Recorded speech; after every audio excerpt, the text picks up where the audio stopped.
What is the most well-known Five Nights at Freddy's fan game of all time? Obviously, if you know anything about the fandom, you'd know that the answer to that question is Five Nights at Candies, the first fan game to ever meet the quality of the official games, the first of its time.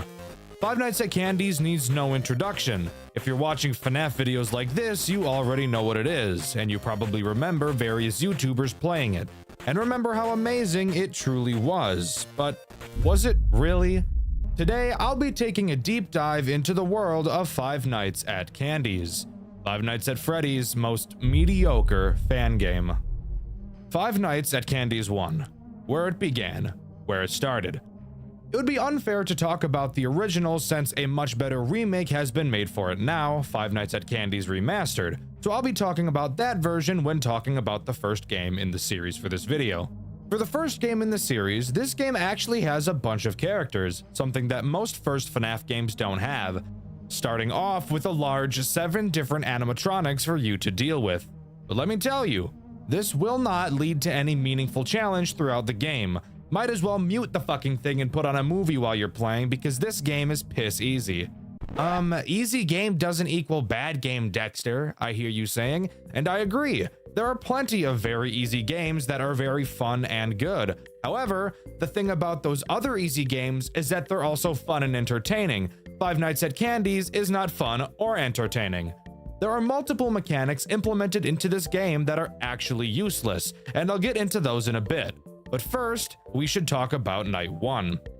Night 1 introduces 3 characters. Excuse me? 3. 3 characters on the first night of the game.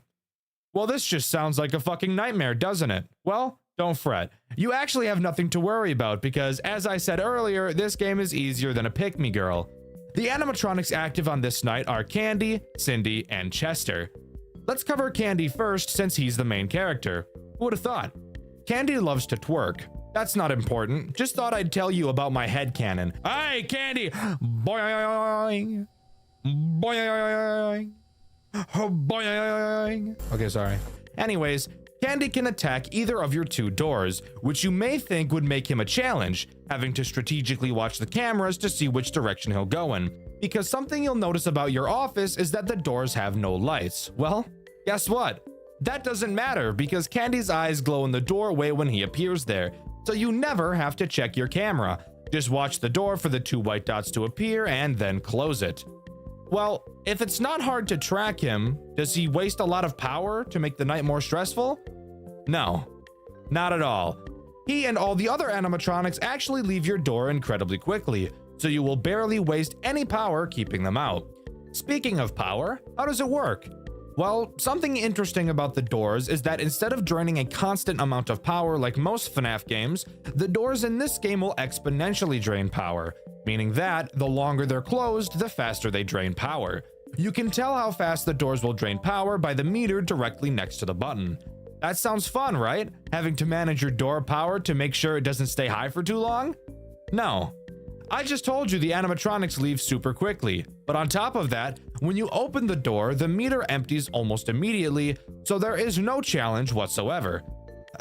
Okay, so the main character isn't tough to deal with. Maybe the other ones will compensate. Tell me about Cindy, Dxtr. I want to examine her hip dips. First of all, back up, Buster. She's mine. Second of all, she's actually even easier than Candy is, if you could believe it. She works in the exact same way, except she only attacks the right door. Her eyes will also glow in the doorway, so again, there is still no need to ever look at the cameras yet. Are you keeping up? Let's see how long it takes before we're forced to look at the cameras together. This will be fun. What about Chester?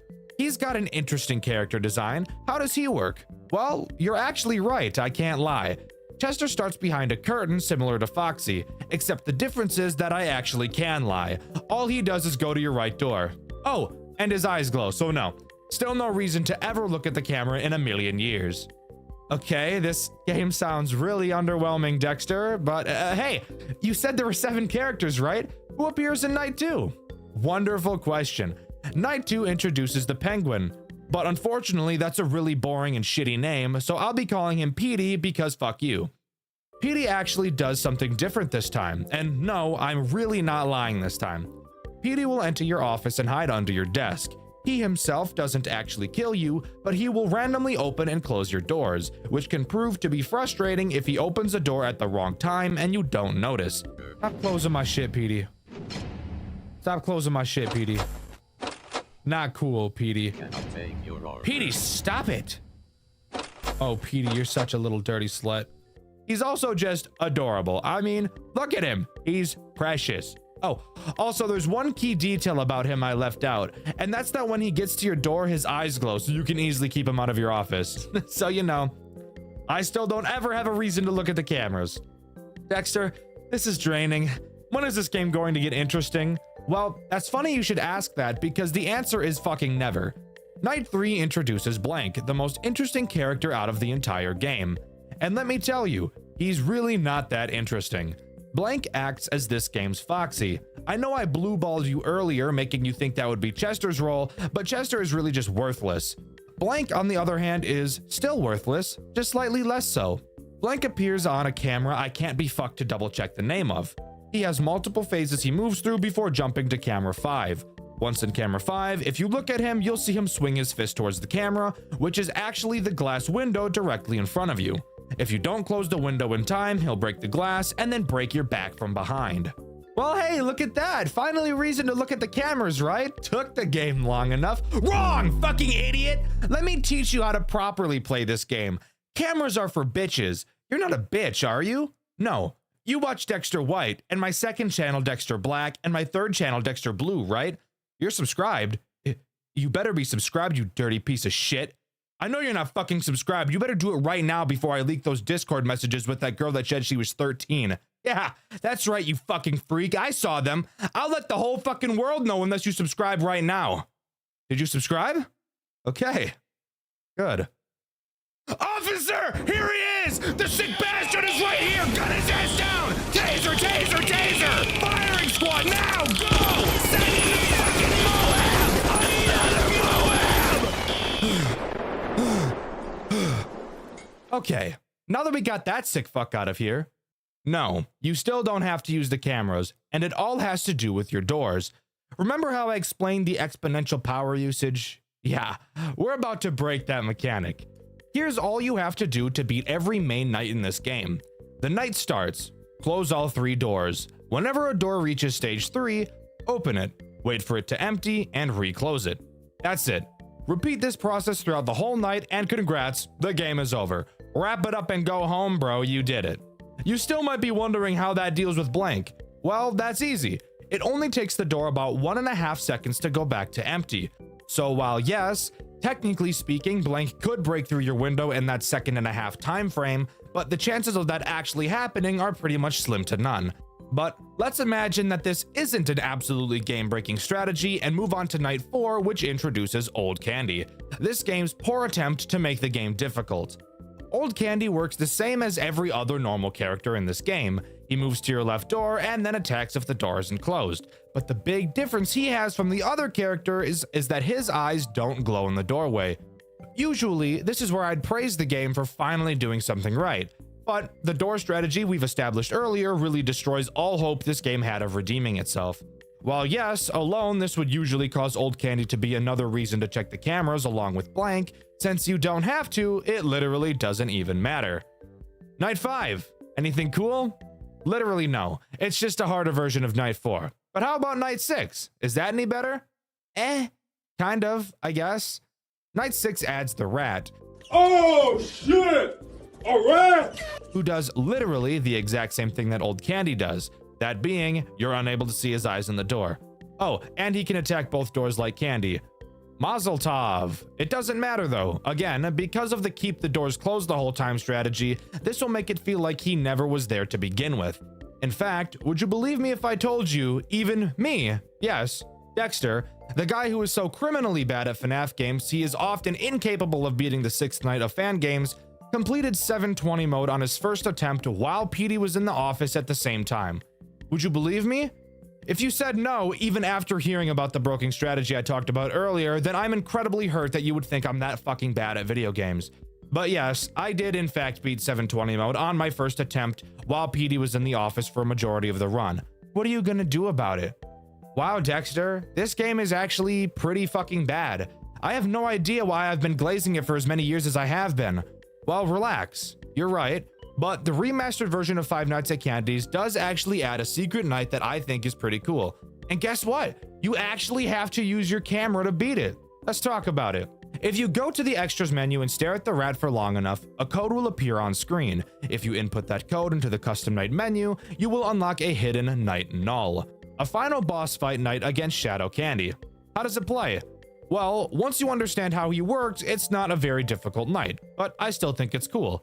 To start the night, you need to look at Shadow Candy and the cameras, who appears on a camera that, once again, I can't be fucked to double check the name of. So editor, put the camera number on screen for me. There, that camera. Once you look at him, the night will begin. His movement pattern is unpredictable, but not too difficult to understand. He will try to get to your office like any other animatronic, but he can attack either of your doors and your window. If he gets to your office, you don't lose immediately. He'll jump scare you, yes, but instead of killing you, it will make you lose a decent chunk of power and cause the time to stop moving. In order to get the time to begin moving again, you have to look at the cameras and find an origami cat and click it. It will then return back to your desk, and then the time will resume as normal. So, we want to prevent Candy from getting into our office. How do we do that? If you're shitty at doing your job and Shadow Candy gets to your door, you're not immediately fucked. When he attacks, he will play a very quick animation in whatever doorway he's attacking from. In that small time frame, you will be able to close the door. You will still lose a decent chunk of power from this, but it won't be as much as if he jump scared you. Okay, so we want to prevent Shadow Candy from getting to the door, period. How do we do that? This part is pretty easy, but you need to be quick and accurate with your mouse. I've realized I haven't yet explained how the cameras worked yet, but that's because you haven't ever had to use them up until this point, so I'll explain them real quick. They have a flashlight like FNAF 2. That's it. There's nothing else special about them. However, this does lead into how Shadow Candy works. When Shadow Candy leaves insert camera number on screen editor, you will have a limited amount of time to find him on your cameras before he reaches your office. You will have to quickly check each camera to try and find him, and when you do, all you have to do is stare at him and he'll return to insert camera number on screen editor. However, there's still one super cool thing about Shadow Candy. Every time he moves, he will only be visible on either the cameras that are off or the cameras that are on. Meaning if your camera lights are on after he moves, there is a chance you won't be able to see him on any camera, and you'll have to switch your camera lights off and quickly recheck every camera to see where he is. So you do have to be very fast, which I actually think is pretty cool for a secret boss fight night like this. Again, it's not a very hard night once you know what you're doing, but I do want to give this game a little bit of praise since I've been shitting all over it so far. Before we move on to the next game, there's one small detail in this game that I really want to talk about, and that's the two other secret endings. If you go into the custom night menu and set everyone to 0 except Petey, setting him to 20 and begin the night, if you close all the doors and have the power run out, you'll get a secret ending with text on your screen stating that all you have to do is wait now, since there's nothing in the building that can kill you. If you instead let Petey into your office and then lose to power outage, it will additionally add that you're alone with a penguin. Literally so unimportant, but I love little details like this in games, so I had to mention it. Oh wait, I should probably talk about this game's fucked story, shouldn't I? Well, after each night, we get a cutscene. After night 1, we load onto camera footage of a conveyor belt that's empty. Turning to the left, we see a weird, sad version of the marionette, who we later learn has the name Vinny. As you look away from him, he does a backflip onto your dick and rides it like a bike. Night 2's cutscene begins with us being unable to see anything, only hearing people screaming. Afterwards, the camera cuts to show some endoskeletons covered in blood. Night 3 shows the conveyor belt under investigation, with the puppet fucker tweaking out and busting it down, looking at me up and down, trying to magic mic me. Night 4 shows Candy and Cindy on the conveyor belt, new and cleaned. Looking to the left shows the pussy pointing at them, and looking back, we see both of them are gawking at me. Eyes off the prize, guys. I know, my pecker is massive, but you don't get to have it.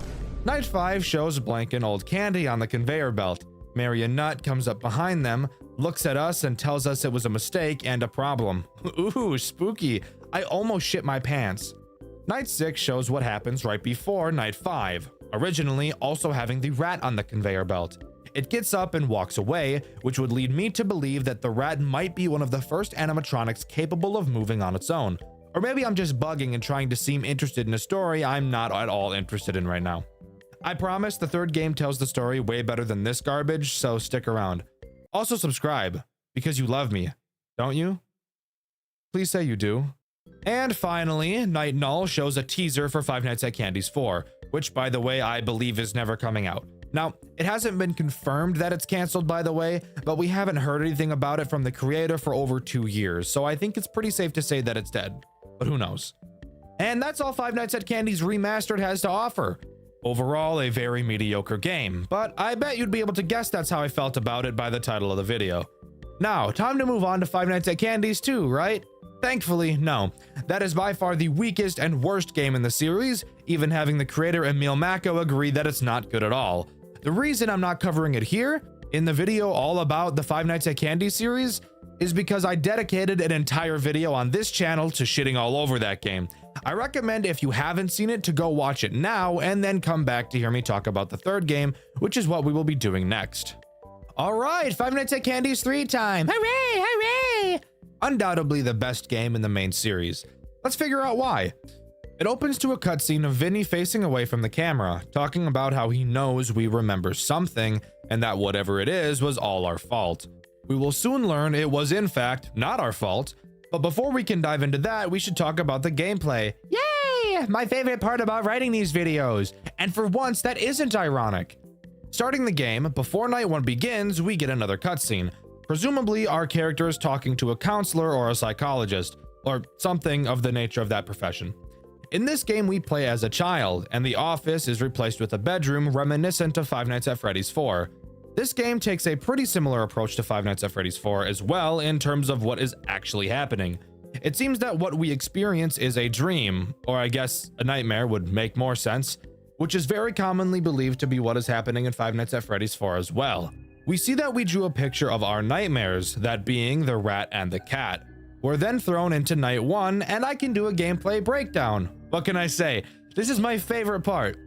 Just kidding, we have some more bullshit before we can actually get into the night section of the game. We're tossed into an 8-bit minigame section, and before each night we will come back to this place.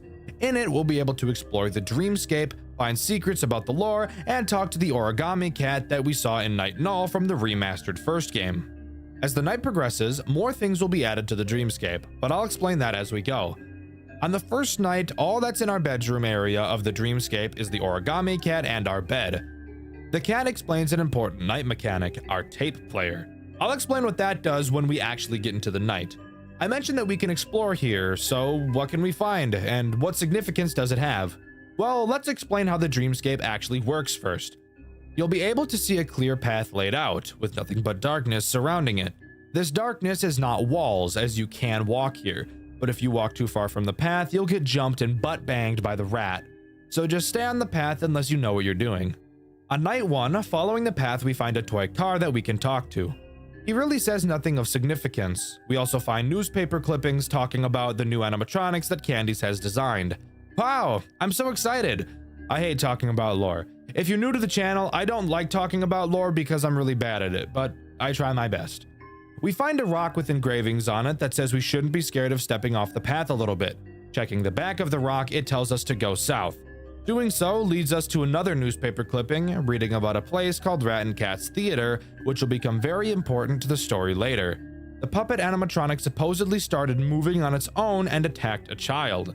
The guy who was supposed to be remote controlling it got arrested because nobody believed him when he said it moved by itself. Typical. Never believe the wagee, right? Fuck them. They said that they don't have any organic pasta sauce in the back. They must be lying. Now I have to make a scene until the manager of the building comes to my rescue and tells me the exact same thing the wagee just told me. Anyways, here we can find our tape player and an arcade game. Oh boy, arcade games. I don't know about you guys, but I personally hate the arcade games in any FNAF game. Maybe I'm just a hater, but I've never been a fan. Anyways, now we can actually move on to my favorite part of the video. Game mechanic breakdown, the part I'm actually good at. This game plays very basic in nature, and honestly isn't all that hard, but I do think it's the most enjoyable gameplay out of the whole series. Before we talk about the characters, I want to talk about the tape player that we picked up earlier. Located behind us, we can access this tape player, and if you play the music, the night will progress faster. So there's seriously no reason not to play it. The only downside is that it makes noise, and listening in this game is kind of important.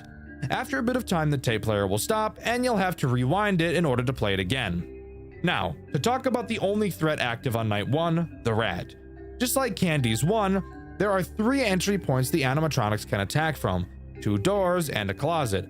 The rat will occasionally appear at any of these 3 areas, and you'll know he's there based off of sound cues and opening your fucking eyes and looking. If you catch him fast enough, he'll hide again, very similar to Bonnie and Chica from Five Nights at Freddy's 4. If, however, you don't flash him with your light quick enough, he will enter his attack phase, wherein he'll jump in front of you, waving his dick in your face. During his attack phase, all you have to do is keep your flashlight on his face. He'll move his head out of the way to try to avoid the light. After successfully defending yourself, the attack still isn't over, as the rat will jump under your bed.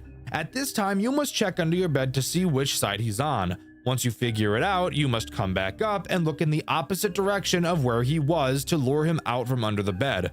Here is where you have to listen very closely to be able to hear him coming up from under the bed. Look too early and you're cooked. Look too late and you're also cooked. Once you hear the sound cue, quickly turn and flash your light at his face once more and he'll finally leave your room, ending the attack phase. This is honestly pretty damn cool, I can't even lie. I think it's interesting how he doesn't give up on his pursuit so easily and continues to try different means of attacking you. Again, the rat is the only threat on this night, so completing it isn't all too hard.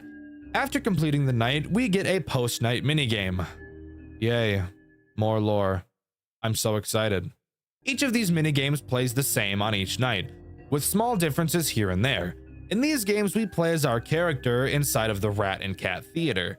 Walking around, we can talk to our dad and eventually find the rat, who at the time wasn't an animatronic, but was instead just a big mascot costume that an actual human would be inside of. He asks to play hide and seek, and it's our job to hide. Spoiler alert, you will always be found. When he finds you, the minigame ends and we head back to Dreamscape. Night 2 Dreamscape adds a drawer with a lamp to our bedroom. Heading into the darkness, we find another rock, and on the back, it reads to go east. Going east, we find a newspaper clipping reading that Rat and Cat Theater will be reopening. We find another rock, tells us to go north, and we do find another path. Following it, we find a newspaper clipping reading that the animatronics at Rat and Cats will be safely controlled by experts. Judging by what we read in a previous clipping, I have a funny feeling they're not going to listen. But you know what? I'm sure it's totally fine. Traveling off the path again, we find a toy horse that says a whole lot of fucking nothing. Keep traveling around and we find another arcade game and can finally go back into the meat and potatoes of this game. All right, night 2. Anything new? No. It's the same as night 1, but the rat is more aggressive. Yay. Now I get to talk about more lore. I'm not excited. I'm so sorry you have to hear me talk about this. The post-night 2 minigame has us play hide and seek with the cat this time. Spoiler alert, you still can't win. Get found and we go back to the Dreamscape. This is going to be majorly what I talk about in the section of the video until something new is introduced, by the way, so I truly apologize for that. Dreamscape Night 3 actually introduces something new, Nightmare Cat. Not only will he be active in the nights now, but in the Dreamscape as well. His purpose in the Dreamscape is to give you a time limit for how long you can be in the darkness. However, it's a very generous amount of time, so I highly doubt it'll be a huge problem. We find a rock with engravings telling us to go east. You know how this goes by now. We find a newspaper clipping explaining that the building has arcade machines. Huh, riveting lore. Thanks for telling me, asshole. Find another newspaper clipping that literally just says adults can talk and drink coffee. What the fuck am I playing right now, guys? Is this story actually good? Why do I give a fuck about such minor details like this, bro? Oh hey, another newspaper clipping. I wonder if it says anything of substance. It doesn't. It says kids can have fun. Wow, my jaw is agape right now. We find a worthless toy duck and an arcade game 3 part 1, and finally can continue on to the next night, where I actually have 2 mechanics to talk about. This night, as I mentioned earlier, introduces the cat. His mechanic is very simple, but can prove to be an annoyance if timed improperly with the rat. The cat will at random appear on the left or right side of your bed. You'll be able to hear it breathing. When you do, all you have to do is turn towards it and hold your light on it until it hides away. Easy. The only time this becomes a problem is if he attacks you while you're dealing with the rat. Since the rat's attack is so long, there's a decent chance that cat and rat could Eiffel Tower you, which I can guarantee there is rule 34 of, but I don't have the bravery to look for it myself. The other new mechanic is knocking. This is both a blessing and a curse. When the rat appears at one of your doors, there's a chance he can knock. It's a very loud knock, so you should always hear it. However, the rat will always try to trick you by knocking at a door he's not actually at. The knock will be directional, so if you hear a knock on your left side, you know that the rat is either at your right door or your closet, which can actually really help narrow it down on later nights when you have to be quick. Nothing else really to talk about here, so let's move on to the next stupid fuck-ass lore dump. In this minigame, we see a man dressed as the puppet. He says that usually Vinny is with him, which leads me to believe that Vinny is probably the robot puppet that attacked the child. Moving on, we talk to the rat, play an unwinnable game of hide and seek again, and it's back to the dreamscape. A lot of people glaze this game for having a good story, and I'll admit that from what I understand, it's pretty cool, but holy shit, the way it tells its story is so goddamn cock-sucking boring, bro. I don't want to play hide and seek for the millionth time, dude. Seriously, please, do something different, I'm dying. In the dreamscape, we find a newspaper clipping reading about a new horror movie, and saying the actor did a really good job playing a psychopath. Gonna take a wild guess, that's probably because the actor is a psychopath. Why the fuck am I reading about this? I need someone to explain to me in the comments because I'm stumped. We find part 2 of the third arcade game, a stupid fucking toy robot, and a note written by who I'm guessing is the guy who was dressed as the puppet. He says that the theater was never meant for him and that he always wanted to be an actor. Now, I'm going to guess that this guy is also the actor who played the psycho we read about earlier. Anyways, who gives a fuck? Next nighttime! Is there anything new? No, it's just harder. Let's talk about the minigame. Wanna guess what we do? That's right. Play hide and seek with the cat and fucking lose because we're garbage. Dreamscape time! Boy, this game is really short when you break it down, huh? A lot of filler bullshit when you stop and think about it. In the dreamscape, we find a note mentioning a brutal accident between 2 theater coworkers, but it doesn't go into detail. Another newspaper clipping we find later explains a bit more. Both actors were found dead, one from asphyxiation and the other from cracking their neck on the edge of a table. It seems that one choked the other, killing them, and then passed out from the adrenaline and died against the table. That seems a bit coincidental, doesn't it? And we did just learn there was an implication that someone else was a psychopath.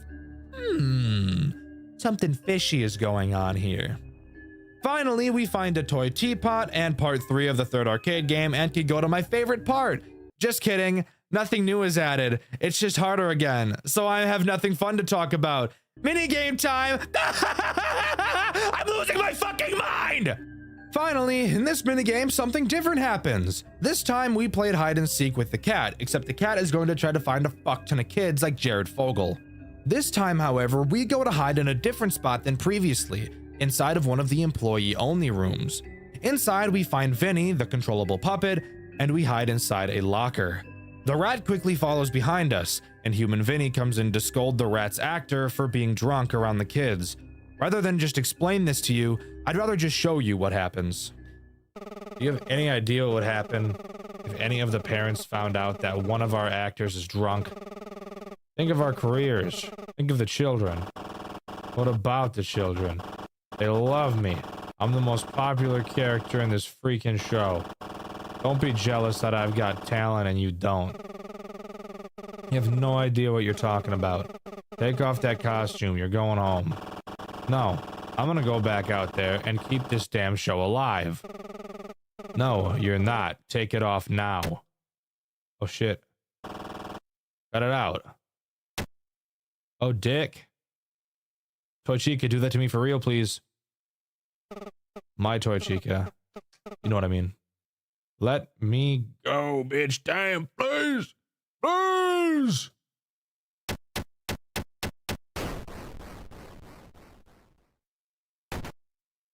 Oh shit, he's dead. Hey. Hey. Are you okay? Come on, man, this isn't funny. Oh no. No, no, no. With all the... What happened? Lock the door. I didn't mean to. I was was an accident, I swear. He just, You have to call an ambulance and the police. You have to tell them what happened. No, wait. Was always a bit unstable. He'd been drinking. We found him like this. Yes. That's what we have to tell them. We found him dead in here. Listen, it was an accident, an honest mistake. We have to tell them what really happened. But I can't.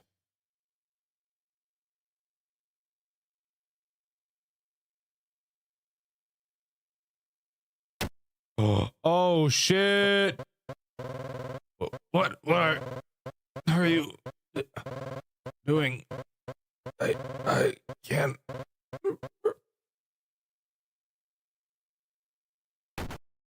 That's right. The two co-workers weren't fighting each other. Instead, they were both murdered, and we were inside the closet, able to hear and witness the entire thing go down. At the time, human Vinny had no idea we were there, and he thought he could just dust his hands and have the whole thing blow over to be an accident, moving on to become the movie star he'd always wanted to be. But now that we've been talking with our counselor, we remember, and with the truth coming out, Vinny was held responsible. And let me tell you, this motherfucker is not happy one bit. This is why he was saying it was our fault at the beginning, which, bullshit, by the way. It's your fault. You killed them, you retard. Going into night 6, we talked to Vinny once more. He explains again it's our fault and that he will personally make sure that we never sleep again. Night 6 consists of only Nightmare Vinny. And let me tell you, this night is no walk in the park. Vinny works the exact same as the rat, except he's more aggressive, and his attack phase is much more brutal. When he attacks, instead of moving his head, it will rotate in a circle, making following his head incredibly more difficult. The window for flashing him is also much smaller, and the amount of time you can spend not flashing him is microscopic, like your penis, bitch. This night is fucking hard. I know there are challenges in this game that make it harder, and I know there's a more difficult version of this game called FNAC But Better that makes it even harder, but fuck you. This night is a pain in the dick. I naturally have very shaky hands, and that prevents me from being able to complete it without pouring hours and hours of work into it, but I urge you to play through this game for yourself if you don't believe me how hard it is. Keeping your mouse on this fucker is ass. Very ass. Big ol' jiggly dick ass. Do you like nuts in your mouth? Do ya? Because you're gonna have a lot of nuts in your mouth while you're getting teabagged by this asshole. He's gonna be dragging your nuts across your forehead, and you're going to be begging for his Jeeb juice because you're a dirty little piglet. Oh please, mix it with orange Fanta. Chris Chan, fuck off, boy. Anyways, after beating the night, we get one last minigame. We step out of the locker, walk past the bodies, and out of the building where we're greeted by the police who didn't even know we were in there, and reuniting with our dad. Really, the only other thing to talk about is the arcade games we've been collecting in Dreamscape.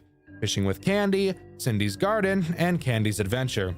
Fishing with Candy has us catch fish. Wow, I bet you couldn't have figured that out. Occasionally, Petey will appear to take one of your fish like the dirty little slut that he is. If you reach a score of 9,999, you will enter a secret minigame. In this game, you play as a parent walking around the Candy's building, eventually stumbling upon a crowd of kids watching Vinny. The kids disappear and Vinny's smile turns into a frown. Afterwards, the game ends. Cindy's Garden has us whack moles. Reaching a score of 9,999 will send us to another minigame, this time playing as the cat. We have to catch 2 kids and put them on a conveyor belt, turning them into Candy and Cindy. So yeah, that's pretty fucked. We just put 2 live children through a machine that compacted them inside of a metal suit. That's like super fucked up. And I don't think I needed to tell you how fucked up that is, yet here I am telling you that. Finally, we have Candy's Adventure, and fuck is this a long one. It's normal for 90% of it, just being a Mario-style platformer where you have to avoid some enemies, solve some puzzles, and collect some power-ups. I will add that this minigame is pretty damn hard, however. At the end, there's a boss fight against a big dog, and once you beat him, you can glitch the game and enter another secret minigame. In this minigame, we play as the rat. We have to walk through the original Candy's restaurant, avoiding the gaze of the other animatronics, and eventually get to the office where we attack the night guard and helicopter our dick in front of him to make him jealous. And with that, I'm pretty certain that is all Five Nights at Candy's 3 has to offer.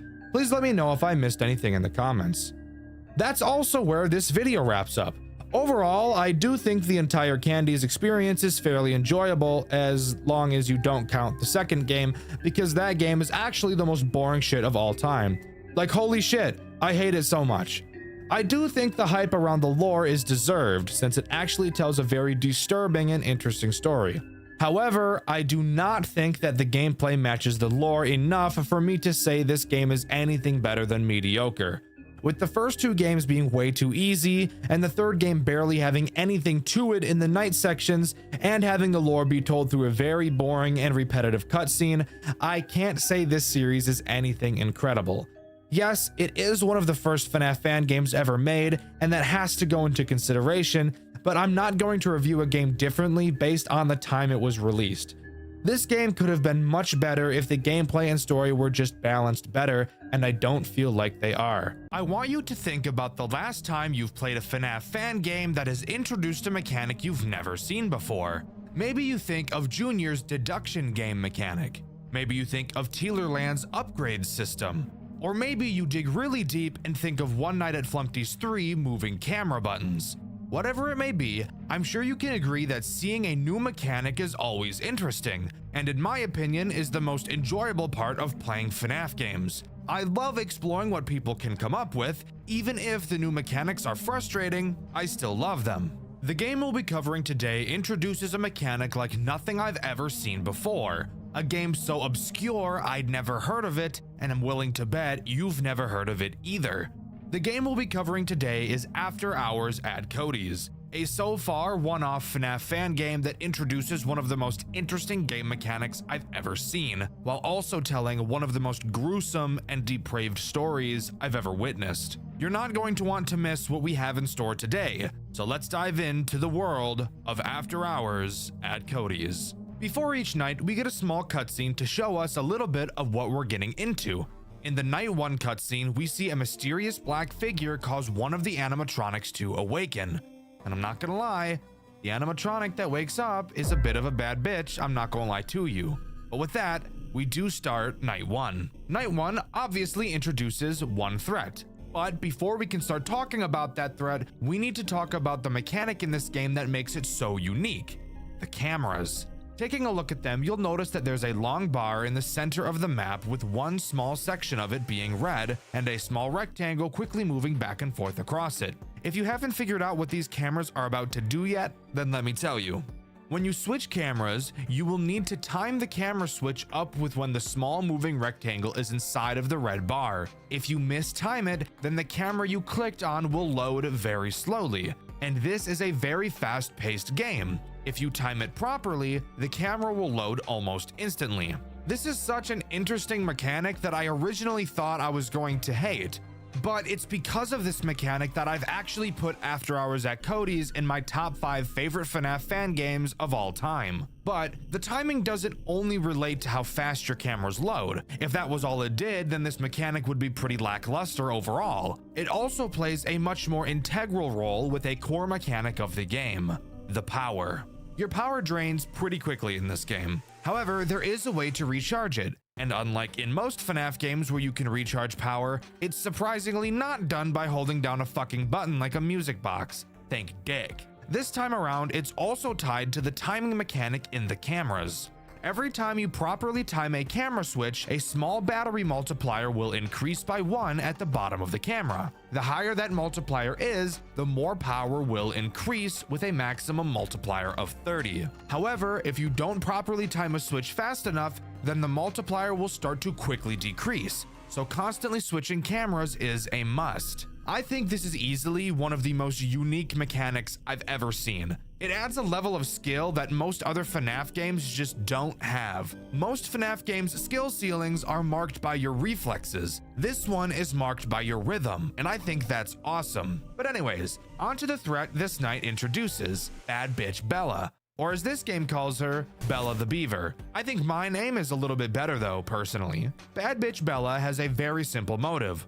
Walk to your office, put a collar on you, and walk you like a dog. You guys can feel free to defend yourself from her, which I will explain how to do in a moment, but I for one will already be on my hands and knees by the time she enters the office. She will try to enter your office through camera 5 or your right door. In camera 5, she'll have 2 stages. One where she's far away from the camera, and another where she's much closer. Once she moves to her second phase, you will have to use your camera's alarm system, which, lucky us, is also tied to the timing mechanic. When you press the alarm button, if you don't time it with the red bar, the audio will not play and you'll have to wait for your alarm to charge back up. When you use the alarm on Bad Bitch Bella, she will look at the camera. When she does, all you have to do is close your door, and eventually she will go back to the stage. If you don't use the alarm on her, she will pound on your door and drain a lot of power before leaving, and then Operation Walk You Like a Dog will be set in motion.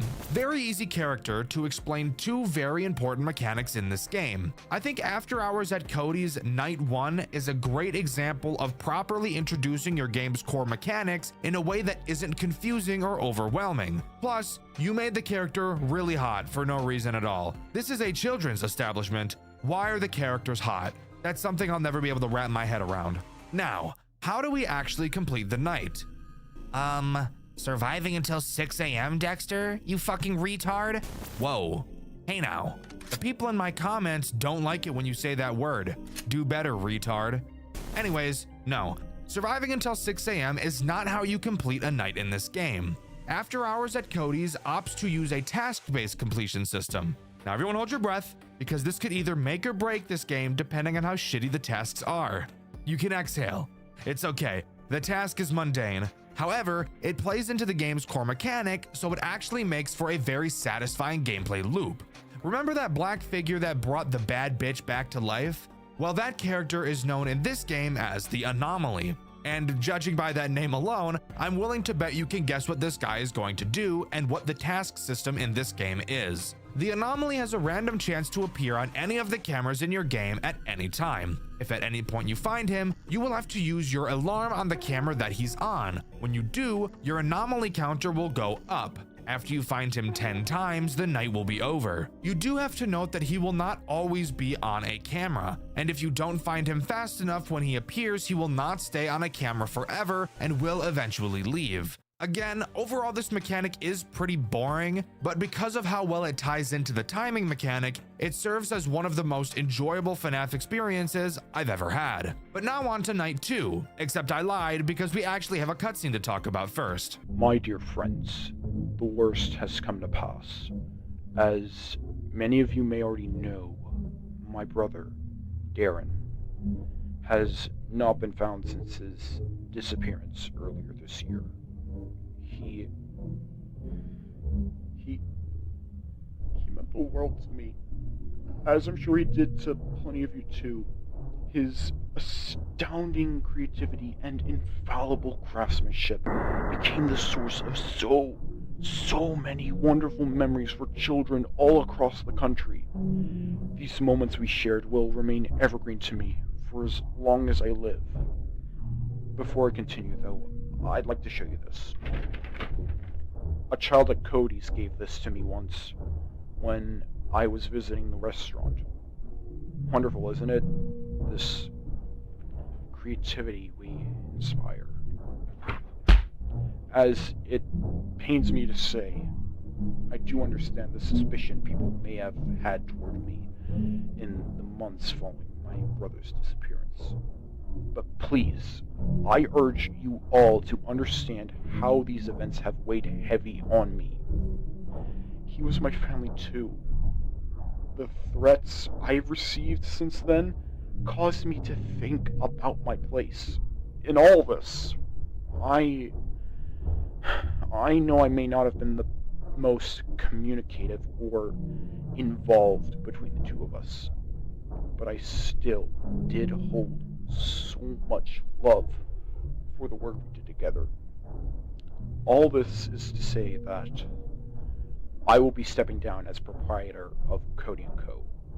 I've had a long and fulfilling career, and I only hope that the kindness I've shown will continue to reflect on the company as I look forward to finding someone new to handle the reins. But until then, I hope only to leave this company in a better state than it currently remains.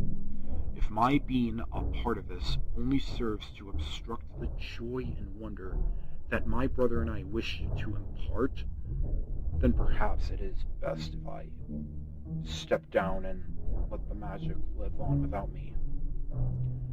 Thank you for everything. I genuinely had a wonderful time.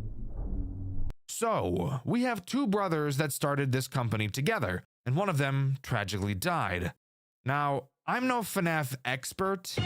Okay, maybe I am a little. I think we're all smart enough to know that the pain in this guy's voice is definitely a little bit sussy. I'm not pointing any fingers here, but if it comes out that his brother is the one who killed him, I would not be surprised in the slightest. Anyways, on to night 2. By the way, if you were curious as to how this game explains the anomaly, well, the phone guy blatantly tells us that we're ghost hunting. Everyone that works in this building knows about this thing and what it can do, and we were more so hired to remove it. If I signed up for a night watch job and got told that, I would walk out of that building before the poor bastard could even hang up. Night 2 introduces one new threat, Morris, who also introduces the last major mechanic this game has to talk about, the curtain behind you. I haven't actually mentioned it so far, but yes, you can turn around in your office to find a curtain. It vaguely reminds me of the curtain from those nights at Rachel's. However, this game isn't mind-numbingly boring like that one is. Morris will slowly creep out from behind the curtains throughout the night. Occasionally, you'll have to turn around and force him back. However, unlike most curtain mechanics like this, it isn't just pulling them closed or holding your light on it. After Hours at Cody's needs to get a little bit quirky. Introducing probably the most frustrating mechanic in the entire game. Next to the curtains, you'll see 4 buttons. Each button has a color. You might be thinking, Dexter, I'm looking at them and not a single one of them has a color. Well, you see, dear viewer, that's what I thought too. However, no, they do indeed have a color. You just can't see which color each button is until you press it, which I think is very stupid. Morris has 5 phases before jump scaring you. The first phase is the phase you'll mostly see him in. All you'll be able to see is his nose. This is the furthest back that he can be, so if he looks like this, you're all good. The next 4 phases each correspond to one of those buttons. So depending on how close he is to ganking you, you will have to select the correct colored button and then flash your light on him to make him go back to phase 1. What do the buttons mixed with the flashlight have to do with sending him back? I really have no idea. And in all honesty, I think this is easily the weakest part of the entire game. But that's not where my frustration with Morris ends. No, not at all. Believe it or not, turning around in your office can be a frustrating experience for literally no reason whatsoever. How, you might be asking? Well, I'd be more than happy to explain it to you. Let's say you're facing towards your doors. Bad bitch Bella is at your door, so for now, the door is closed. While this door is closed, apparently Beth, the name of our player, gets fucking glued to the goddamn ground and is unable to move an inch. Because if either one of your doors are closed, you will be unable to turn around to check on Morris. How does this make any sense at all? It literally fucking doesn't. And that's not all. It gets even more frustrating. Let's imagine you're facing Morris. You press a button and flash your light to send him back. Now it's time to turn around and start filling up our power in the camera again. But uh-oh, fucker! You forgot to press the button you already fucking pressed. Because if any of the buttons are currently toggled on, you can't turn around. Why? Who the fuck knows? I love this game a lot, but holy shit, this is one of the most retarded things I've ever seen. It doesn't make any sense at all. Well, whatever. It's frustrating. It's stupid, but I didn't let it ruin my experience with the rest of this amazing game. Speaking of, let's move on to the post-night 2 cutscene.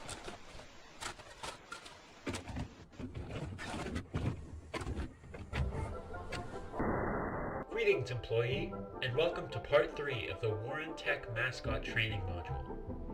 In this chapter, we'll be demonstrating how to safely wear and operate our patented Flex mascot suit. To begin the process, locate the 4 winding ports present on each of the character's limbs. Use your company-issued war wrench to turn counterclockwise and disengage the mascot's enhanced performance mode. You should notice the eyes glow red from the activation of the light relay. This means that the mascot is ready to be worn. Simply be warned, do not by any circumstances wear the mascot suit while it is still in its enhanced performance mode. Its specialized routines involve the full rotation and contortion of the extremities. Should you be caught in a suit during the performance of one of these routines, do not panic.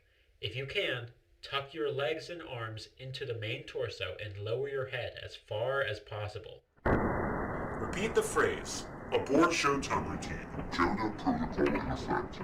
Abort Showtime routine. Jonah protocol in effect. So it seems we've found After Hours at Cody's Spring Lock equivalent. And in all honesty, I think it's way more brutal than the Spring Lock suit could ever be. Imagine being locked inside of that clown suit, only for the arms and legs to start twisting, breaking your bones, ripping your tendons, and contorting your bodies in ways it was never supposed to bend. This is easily one of the most terrifying ideas I've ever seen in a FNAF game before, and I'm all for it. Night 3 introduces one new threat, Jack the Jackal.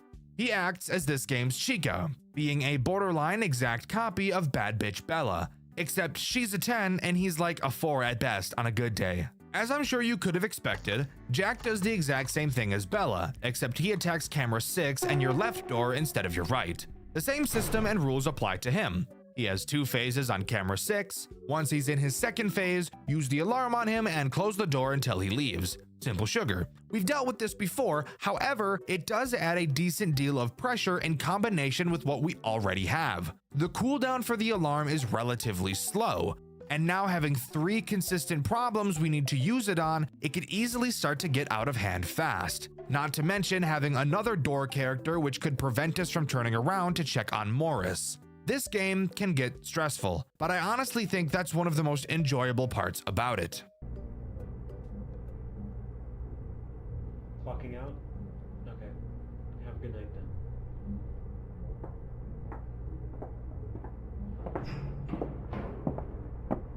Hey, Lonnie, mind if I talk to you about something? Oh, of course. I was just about to finish up here. What's on your mind? So, I've been going over the company's financial statements to help allocate the budget for next year. I noticed that some of our bank capital's been withdrawn and donated to a couple of undisclosed recipients. They've been blocked out. You wouldn't happen to know anything about this, would you? Okay, if you don't know anything about it, I'll just go ask Cynthia. You won't get anything of value out of her. I made those withdrawals. Alright, that's fine, but let me know next time. Given how much was spent, I don't have enough money left to fund my R&D for the new mascots next year. We need to focus on improving the restaurant before doing anything like this, okay? Anyways, who were the recipients anyway?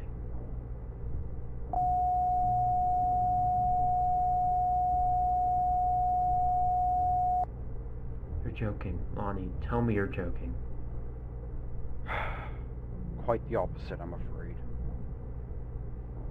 Unbelievable. Unbelievable. And after all that shit about dedicating yourself to the betterment of the company, to promise a business that would never do anything to harm its audience again, you pulled this on me? Look, calm down. I can explain. No, you can't explain shit. You may put up a face to get them to tolerate you, but I'll be damned if you ever gave a shit about the kids. I'm the one working my ass off out there to cover for your mistakes. I said calm down! Don't even start with me.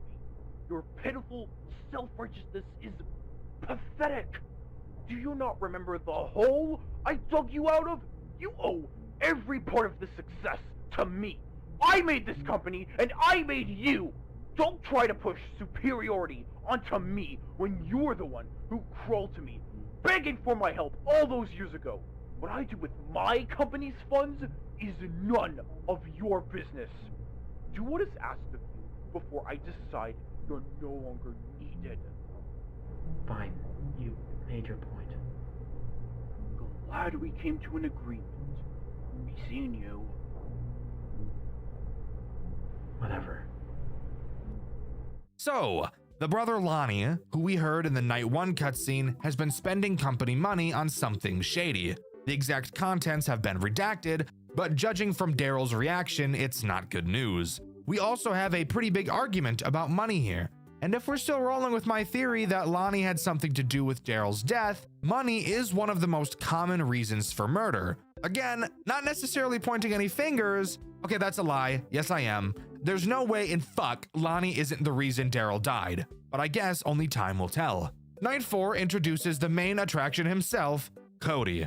Really shitty name, by the way. The only Cody I like is this gay guy who wears a lot of blue and has some yellow ass teeth. Anyways, onto what Cody from the game does. Cody's main goal in this game is to absolutely rail your power supply. There are 2 cameras which have breaker boxes in them. They must be female because Cody really wants to break their boxes with his big fat patty whacker double-decker robo dig. When he's in either of these cameras, he'll have 2 phases. One where he's just kind of chilling there, and the other where he's having intercourse with said breaker box. When you see him doing his thing with his big fat patty whacker double-decker robo dick, use the alarm on his camera to scare him away. If you don't, obviously your power is going to disintegrate like the cells on my testicles when I accidentally place them on the stove.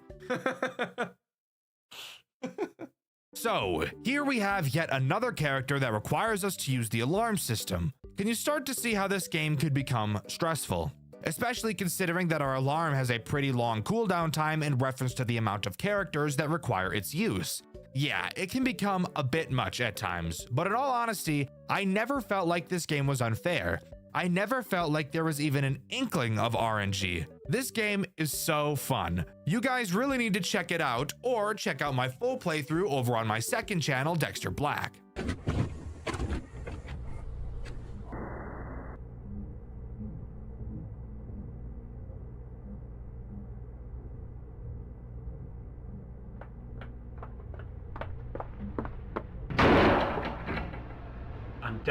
I'm done. Just what is the meaning of this? I can't keep covering your ass. I've just about had it. I've been trying to keep the magic alive for years at this point, but everything you've done has just thrown a wrench in every plan I've had. Every single time I was at the cusp of making something good for our audience, you've pulled the rug out from under my feet. Whatever, I know your heart was never really in it. Hell, we both know that neither of us would be here if it weren't for my mascots. Do I need to remind you of the last time we've had this conversation?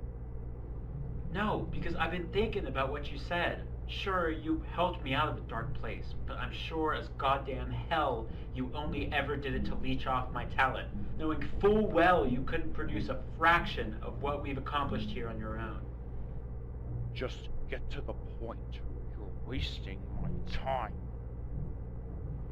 I've had Cynthia pull our financial statements from the last 2 years. Don't even think about going after her when this is done, because she's made up her mind to leave long ago.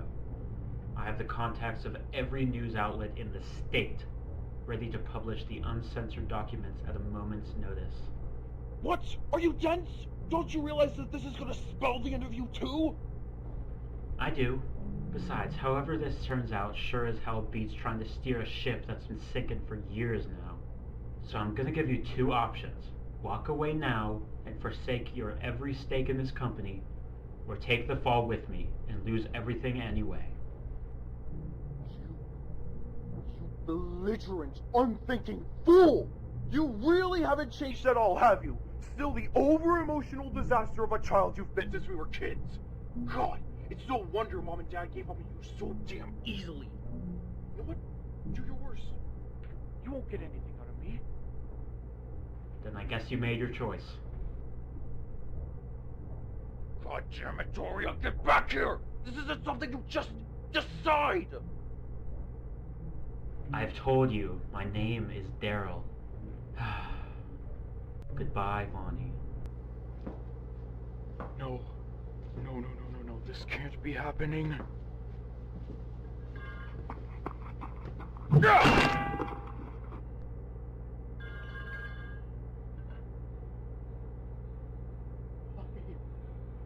are you making me do this? Tisk, tisk, tisk. Well. Looky what we have here. Exactly as I suspected. Lonnie killed his brother. Sure, Daryl was gonna bring the entire company to its knees, but to be fair, it was entirely Lonnie's fault. I also want to use this cutscene to bring up a problem I have with some FNAF fan games. Voice acting can really make or break an impactful scene in a game. You really need to be able to get an actor or actress who can really bring that energy that the role needs to tell its story.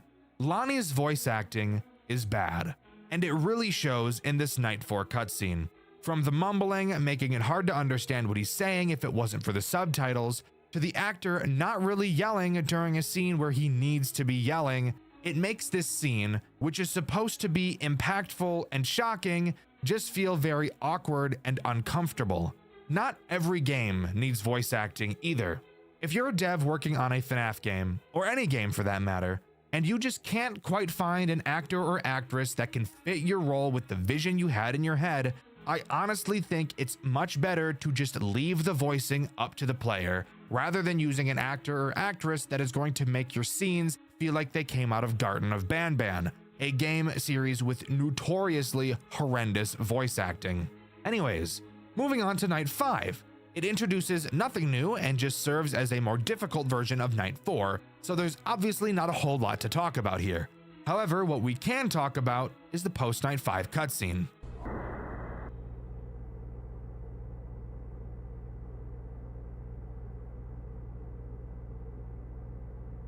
Hello? Oh, hello?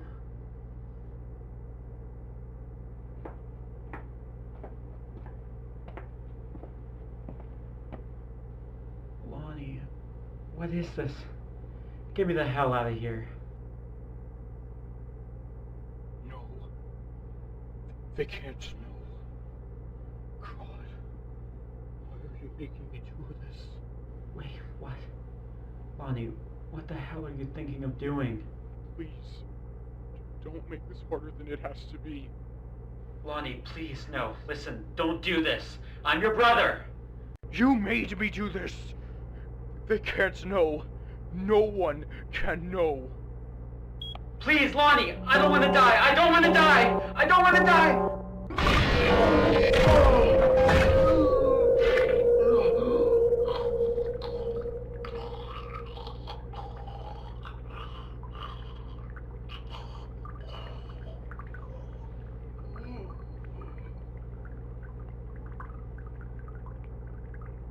Now, no one will know.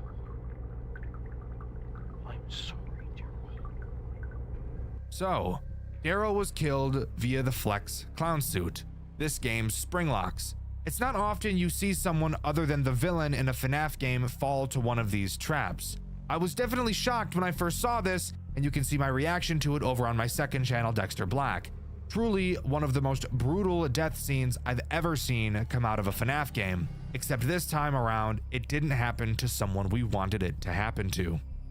Night 6 introduces this game's final 2 threats, and one of them is obviously the clown, Klaus, acting as this game's boss fight night. Klaus acts as every character we've seen so far, and that includes the anomaly. Klaus can attack both of your doors, can try to break your breaker boxes with his big fat patty whacker double-decker robo dick, and is the anomaly you have to find. Namely, if his eyes are glowing, that's how you know to play the alarm. Do this 10 times and the night is over. But what about Morris? It's stated in the phone call that Klaus destroyed all of the animatronics. What about a Morris mechanic? Well, Morris is replaced by this night's second new threat, Shadow Cody, who is a much faster version of Morris. If you thought you had to check on Morris a lot, you have to check on Shadow Cody a fuck ton more.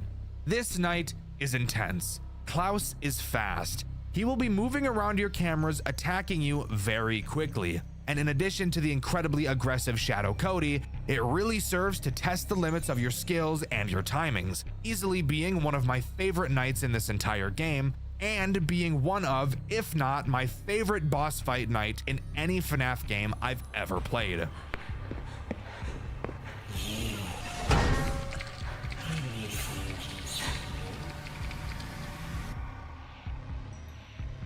We're going to do wonderful things. Before Beth can leave the building, she's caught by Klaus and is never seen by another human being ever again. A local who goes by the name Bethany Hasters has been reported missing as of Sunday 5 a.m. Last seen at Cody & Co.'s Game and Grub, authorities have been searching the vicinity and its surrounding forest areas to deduct what could have occurred. There is no current suspicion of foul play, but a manhunt will be conducted within the week. Authorities state to have found her place of work in disarray, sparking suspicions of the suspect being inebriated or the like. In addition to this, the robot entertainers of the restaurant were found completely disassembled and damaged beyond repair. The company has yet to release a statement, but the resigning CEO has spoken with authorities and announces that the robots will be sent for repair at one of the company's sister facilities. This story is depraved, and trust me, there's a lot that goes into it. Long before the game takes place, Cody & Co.'s Game and Grub was meant to be a second chance, a reopening of a restaurant that had already failed once before, revived under the guidance of Warren Technology. On the surface, it was nothing special. A modest arcade-style diner built around animatronic mascots, struggling to stay relevant in a world that had already moved on. But beneath that fragile revival was something unstable, something unfinished, quietly embedded into the building's systems. That presence became known as the anomaly. Employees noticed it first, small things at the beginning, strange glitches in the animatronics' behaviors, systems responding without being touched, errors appearing where none should exist. Management acknowledged it, but only as a technical problem, something to be observed, something to be measured, not something to be feared. By the time Bethany Hasters was hired as the night guard, the anomaly was already spreading. Bethany's job was simple on paper: work the overnight shift, monitor the building, and collect data on the anomaly's activity. Her first night begins on November 9th, 1997, and at first, the restaurant almost feels dormant, quiet, empty. But that stillness doesn't last long, because each night, the anomaly grows more aggressive, and it chooses its host one by one. The first animatronic to fall under its influence is Bella the Beaver. Once a friendly mascot, Bella becomes erratic, hostile, and unpredictable, her movements no longer matching her original programming. The following night, Morris the Mouse is corrupted as well, then Jack the Jackal. Each evening, another animatronic loses control, as if something is slowly rewriting them from the inside. All the while, the anomaly watches Bethany. By Thursday night, even Cody, the face of the restaurant itself, is no longer safe. His corruption marks a turning point. The anomaly has nearly overtaken the entire system.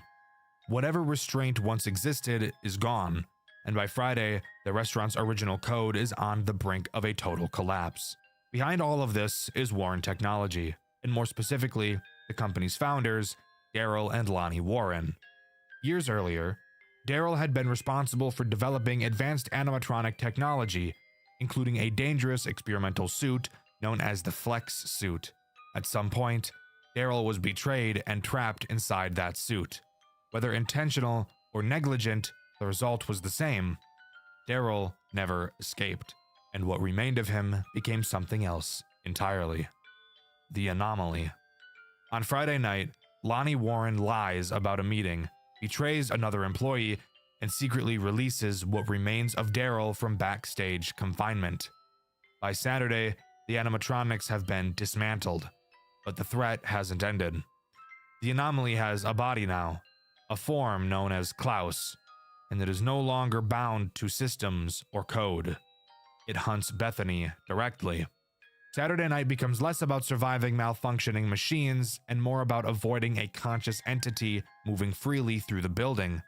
And if that wasn't enough, another presence emerges: Shadow Cody, a dark manifestation tied to the restaurant's collapse, appearing as an additional threat.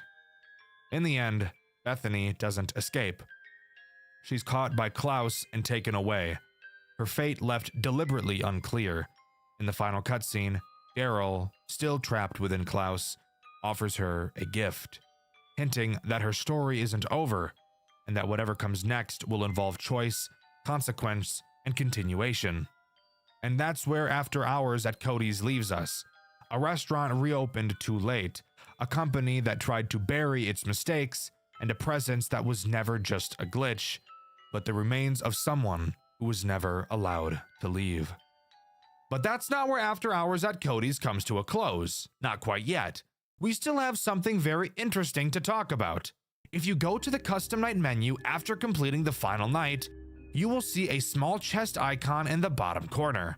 Clicking on it will bring you to a FNAF 4 styled lock box with 2 padlocks. And rest assured, we can get the keys. The first key is locked behind 520 mode. If there's anything you guys know about me, it's that I'm absolutely terrible at Five Nights at Freddy's games. But you want to hear something crazy?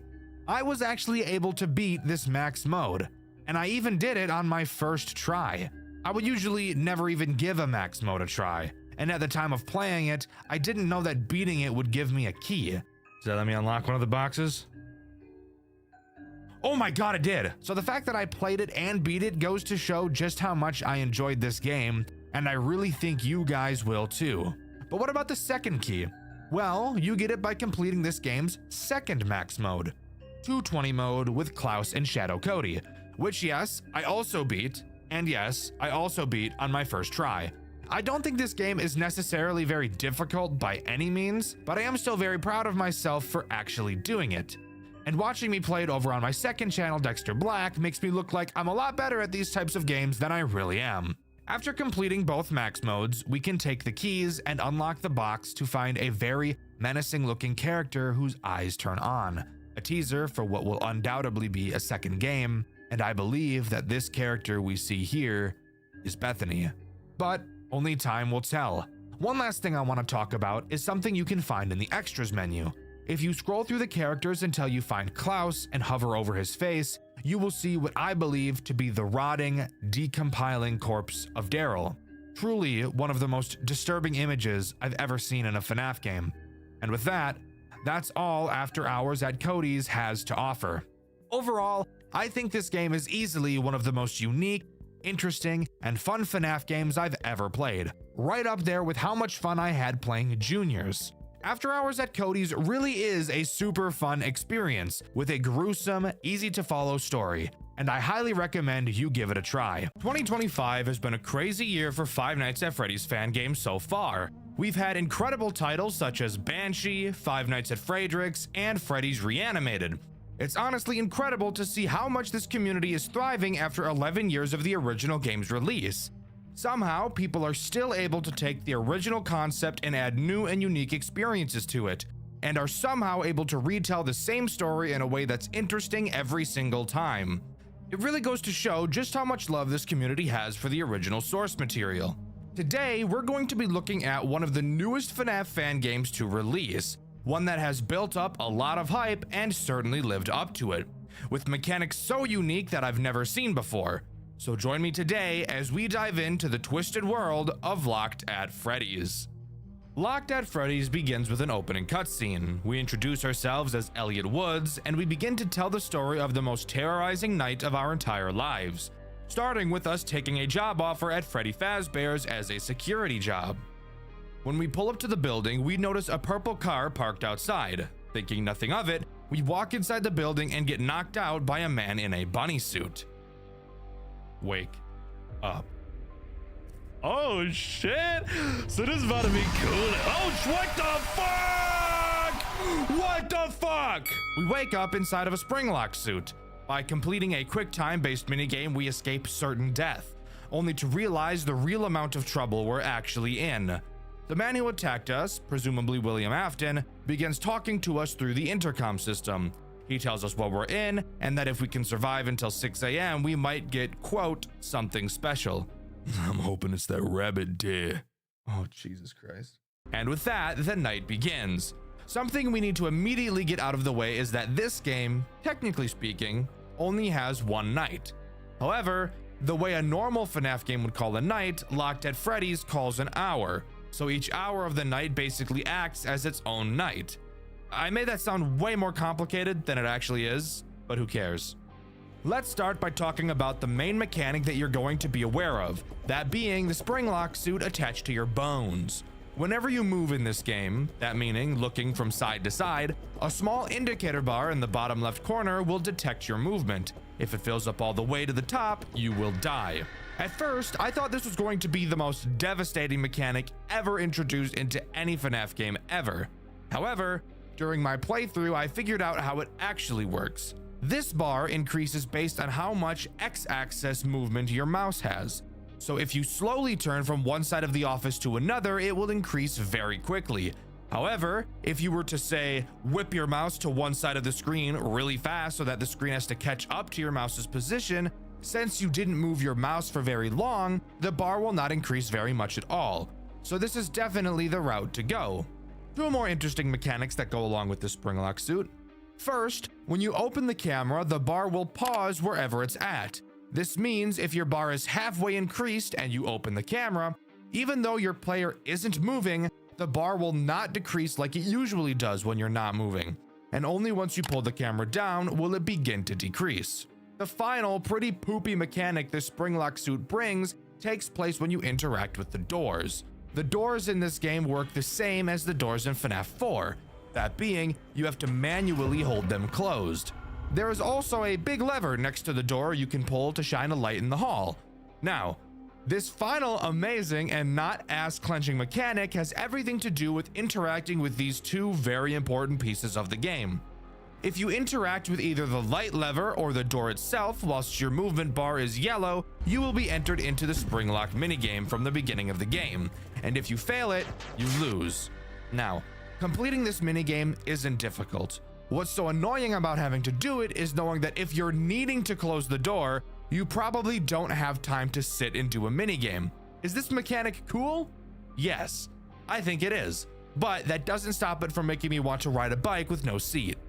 Now, with that out of the way, we can actually talk about the first threat this game introduces. Bonnie. What? Oh god, oh god. Why is he wearing a hat? Who gave him the fucking hat? Oh my god, look at how fast that power goes down.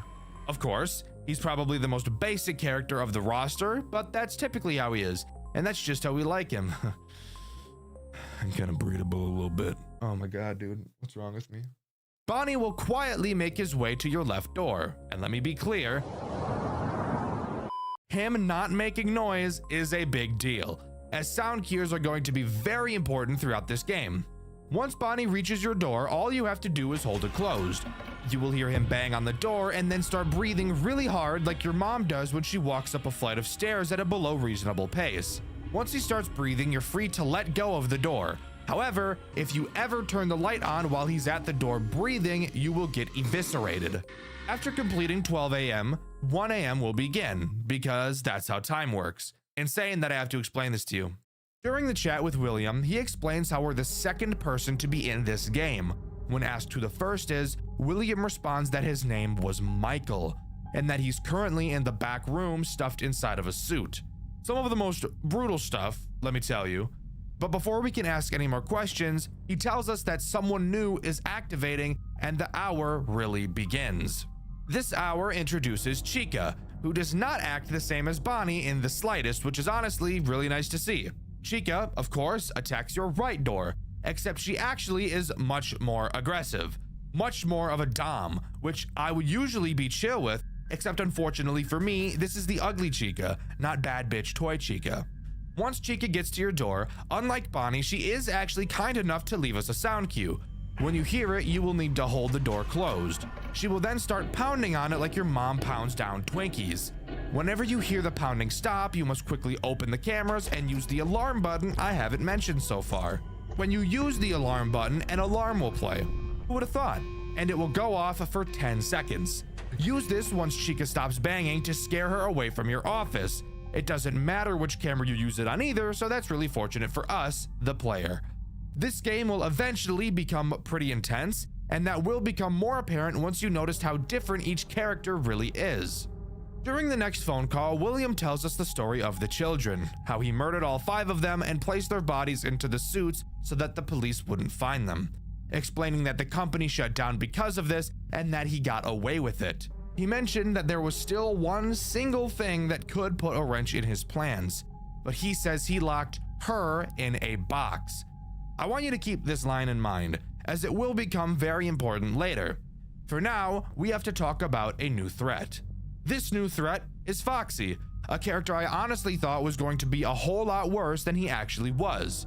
Foxy does exactly what you think he does. He has multiple stages he will move through in Pirate's Cove before charging at your door. This time around, however, he can attack either side, needing you to rely on sound cues to figure out which side he'll try to hit. Once you know which side he's on, all you have to do is hold the door closed. When you hear him bang on it, quickly turn the light on to scare him away from the door and he'll run back to Pirate's Cove like a little piss baby. Something really good to note about Foxy is that he really doesn't demand your attention at all, and that was a surprise to me.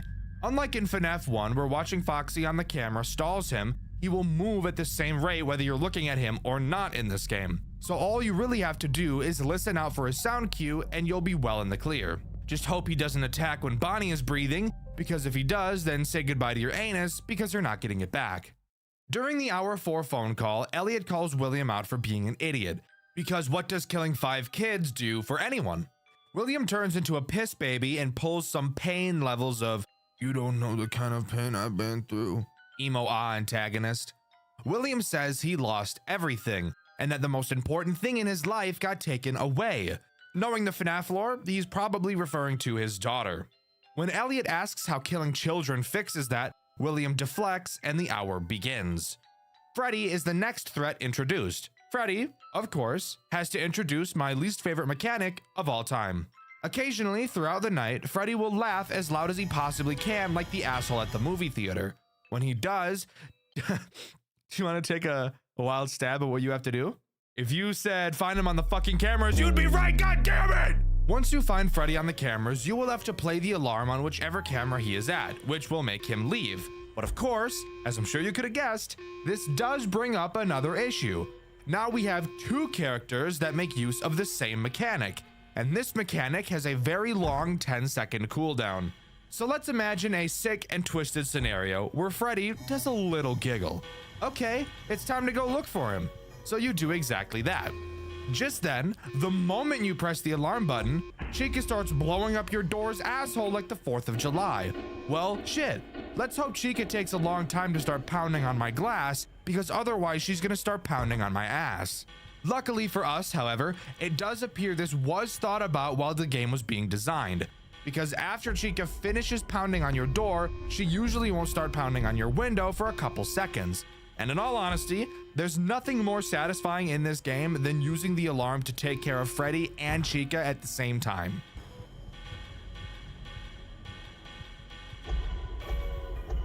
Two birds, one stone type shit.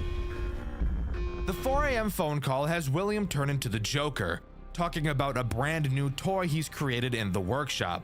Says he made it specifically for occasions like this. What could he be talking about, I hear you ask? Great question, dear, honest, innocent, and defenseless viewer. Allow me to answer that burning question for you. Going into the workshop where you can find the corpse of Michael, Chip will jump onto the camera. Literally, this motherfucker got hops. Kind of like your mom in the drive-thru at Taco Bell. Seriously, you tell her, "Vamos a Taco Bell y pidamos todo," and she starts hopping.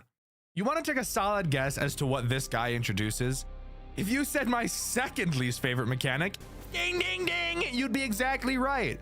Chip introduces a music box mechanic. If you're not winding it throughout the night, he'll insert his entire forearm inside of you. But Chip is an animal, and I know a lot of you guys are furries, so you might actually enjoy that. Freaks. You're all freaks. Freaks! During the hour 5 chat, we call William a bitch. We tell him he's hiding from us, and when we say that, he gets an idea that we're not going to be a huge fan of. Nothing new is added during this hour, except I just lied straight to your face. Within the first minute of the hour, you can hear a car pulling up outside of the building, and William himself enters. The fuck was that horn? Who's this car I'm hearing? Is he here? He's already here. The yellow rabbit can come from any side. Close the door and wait for it to leave. Every knock the door affects the spring locks. If you hear the sound of the wind-up toy, prepare for an attack. What? That's right. The final threat introduced is William himself in the spring lock costume, who, spoiler alert, is the guy that knocked us out at the beginning of the game. I know, crazy, hard to believe, right? So let's ask ourselves, is his mechanic going to be fun? Well, it's actually pretty unmemorable, honestly. William will make his way to either one of your doors at random. When he arrives, he will make a sound cue to let you know he's there. How kind! Once he's at your door, all you have to do is hold it closed and he'll give it that Chica treatment, pounding on it by slapping it with his big fat stupid balls. However, something a little bit different from Chica is that his big fat stupid balls are so powerful that they will actually cause your spring lock meter to increase every time he bangs on the door. And while sure, that may sound cool, but due to the fact that you won't be moving your mouse during this because it's sitting on the door holding it closed, it really only serves to look cool and make William feel intimidating way more than it serves to actually be a mechanic. But that's about it. Beat this night and you're home free. Oh wait, shit. William, what are you doing here? Hey, buddy, stay back. You stink like shit. Hey, don't you take one more step. Hey, don't you do it. Now,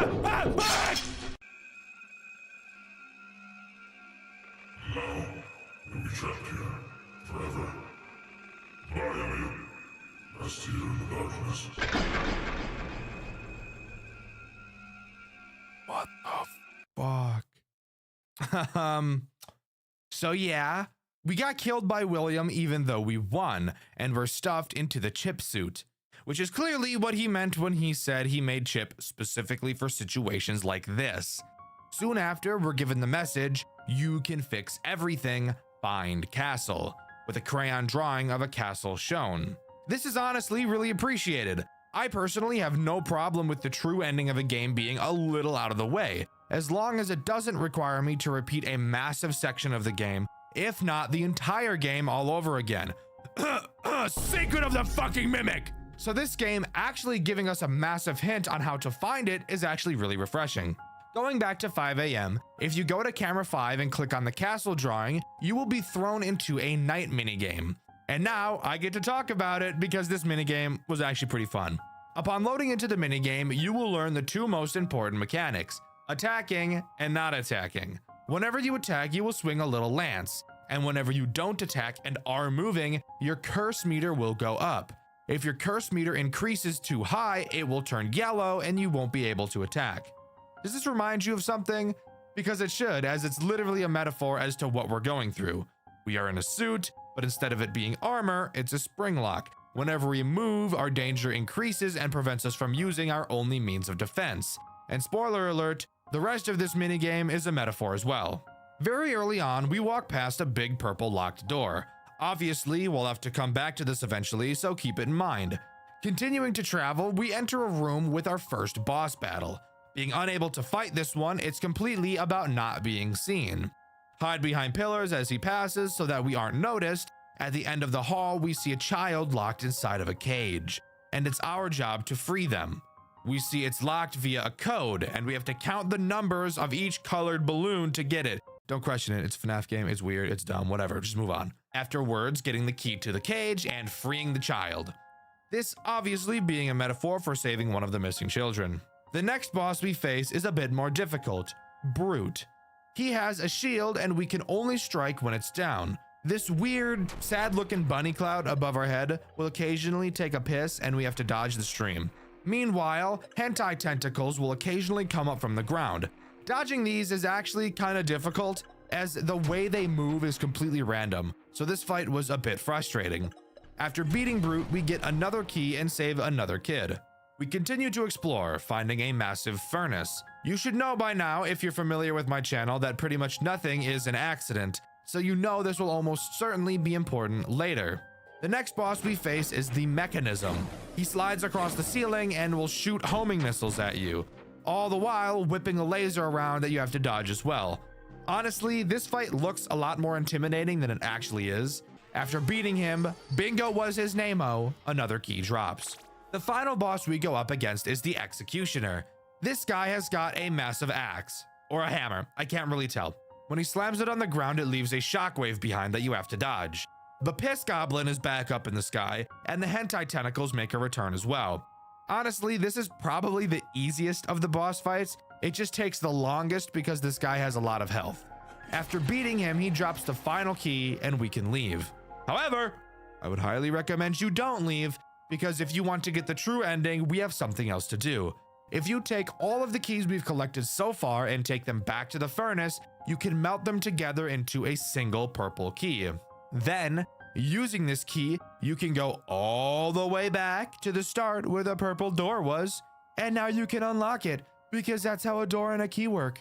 Heading inside, we find a box, the same box William mentioned putting her inside of.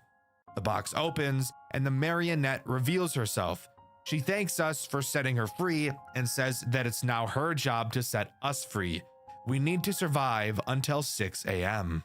Now, if we complete night 6 one more time, near the end of the night, the marionette will appear in our office and we get one last cutscene.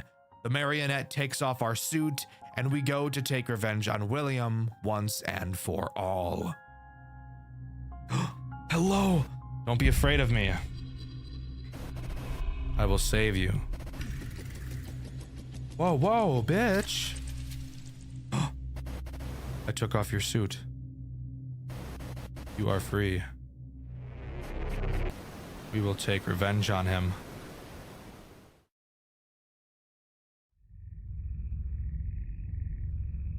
Oh.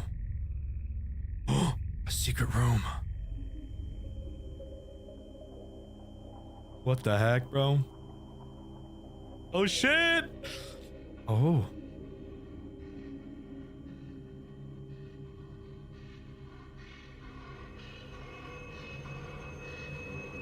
A word?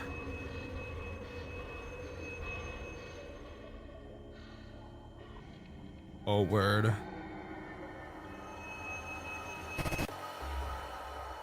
Oh shit, where'd he just go to?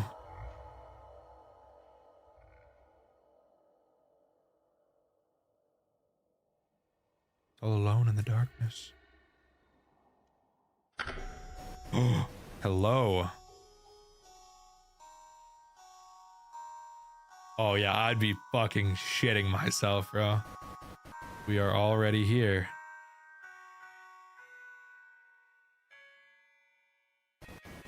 We are waiting for you. Oh shit. Whoa, what the hell? Oh damn. Oh damn. Dude, yuck.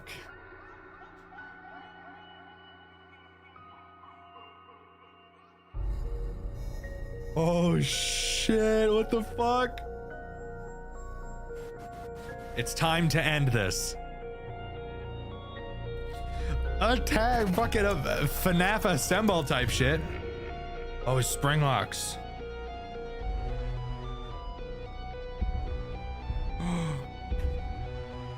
Oh my god. Oh shit. Oh shit, it's spring locks. They're locking up, bro.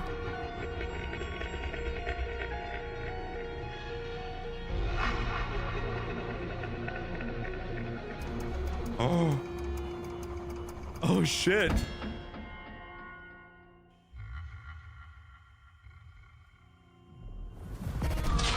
There he goes.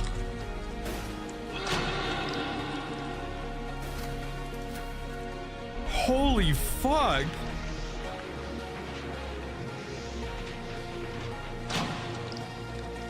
Oh damn.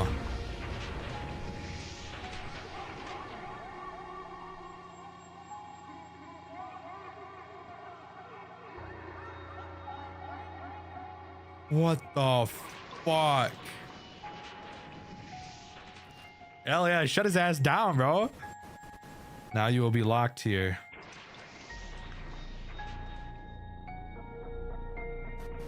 Forever.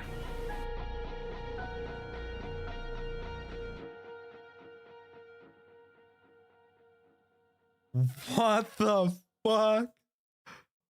And there we have it. An ending where we survive and all the kids can finally rest. Locked at Freddy's tells its story in a way that feels like a personal confession. A night one man survived and isn't entirely sure how. The whole thing is framed around Elliot Woods, a guy who moved to Hurricane and took the first job he could find because he needed money. And unfortunately for him, that job happened to be at Freddy Fazbear's Pizza, which is already a red flag in this universe. But the important detail here, something a lot of players miss, is that Elliot never actually becomes a night guard. He never makes it to the office. He never even starts his job. He's attacked the moment he walks inside. A man in a rabbit suit, clearly William Afton, kidnaps him, drags him off screen, and forces him into a spring lock suit. Not a costume, not a mascot, a torture device. You're waking up inside a machine built to kill you if you breathe wrong. And that's where the story really begins. Not as an employee, but as a victim William chose for reasons we don't fully know. And for the entire game, William is basically treating the situation like a twisted interview. He's watching Elliot, studying him, testing how long a person can last when trapped inside a spring lock coffin. The animatronics aren't really the point. They're just environmental hazards William unleashes to make the test harder. He talks to you through an intercom all night, and this is where we get the real story. William admits everything. He killed 5 children, he hid the bodies in the suits, he shut down the location, and he never got caught. But the part that actually matters, the part Locked at Freddy's is built around, is the one thing that did scare him: the marionette. He says there was one single thing that could ruin all of his plans, something strong enough to fight back, and he said he'd locked her in a box. That's the core conflict of this game. The night isn't just William tormenting Elliot, it's William making sure the marionette stays powerless.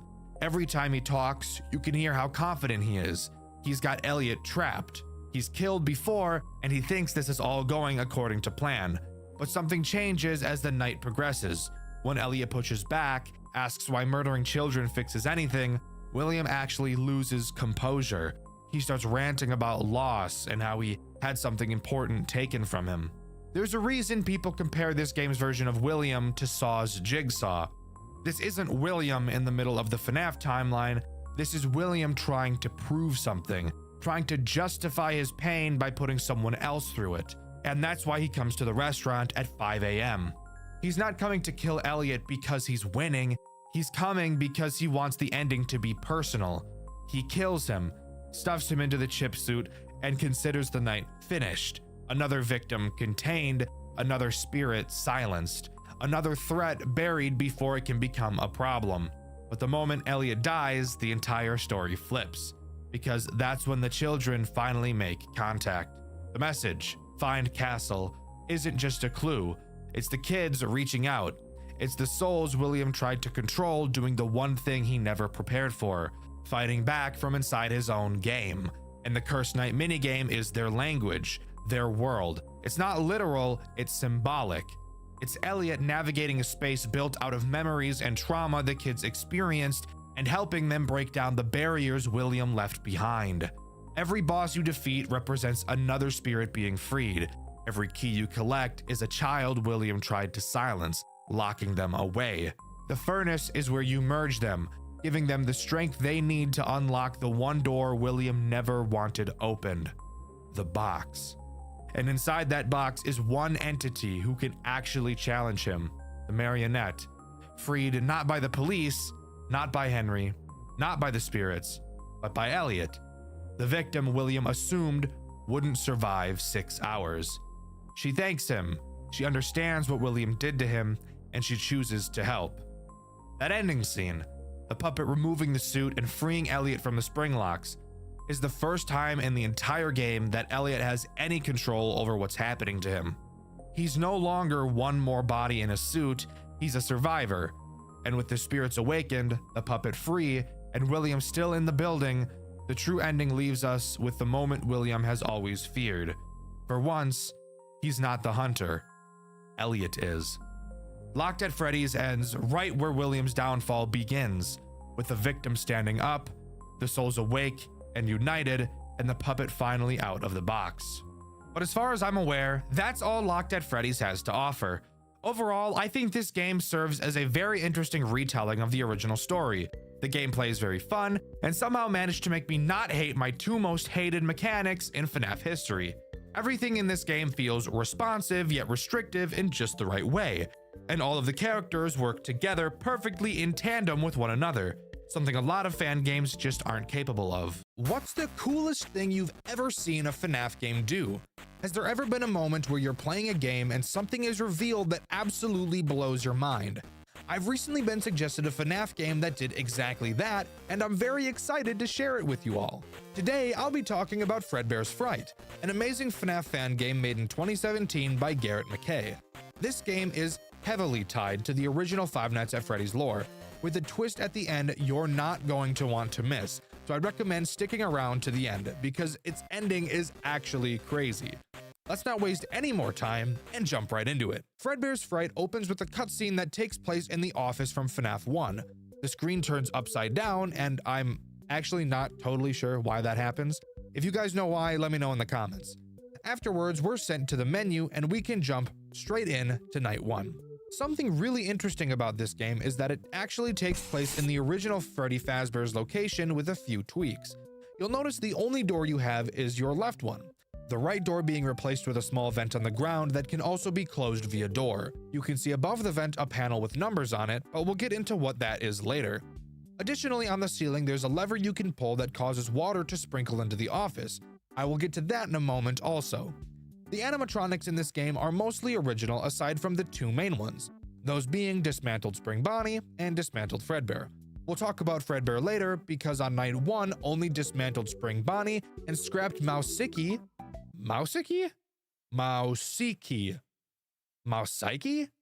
I'm just gonna say Mousiki are active, so let's talk about them. Spring Bonnie acts as one of the main antagonists in Fredbear's Fright, and will probably be the character you see the most of in your playthrough. And if you take a look at him, you'll notice he is absolutely big-backed. This motherfucker never leaves the line at the Golden Corral. He starts on the main stage and moves towards your office. He moves to your right side to attempt to enter your vent. You'll be able to tell when he enters your vent because you'll hear the vent banging.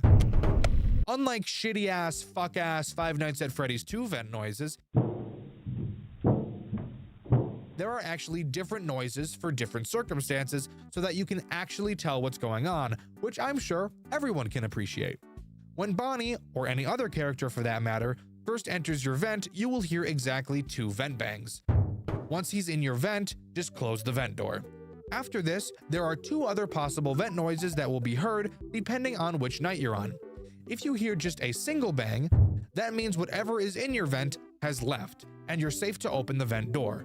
However, if you hear more than 2 vent bangs, that means that whatever was in your vent just swapped places with someone else, and you should keep your vent closed. This is so incredibly helpful, it cannot go unnoticed. Because of this sound system, it doesn't make you rely on the cameras to tell the location of animatronics that attack from the vent. This is miles better than what FNAF 2 does, where every single possible movement in the vents uses the exact same fucking sound. And if you're on a super busy night like 10-fucking-20 mode, the vent noises will actually start to overlap each other, making it borderline impossible to tell what the hell is going on.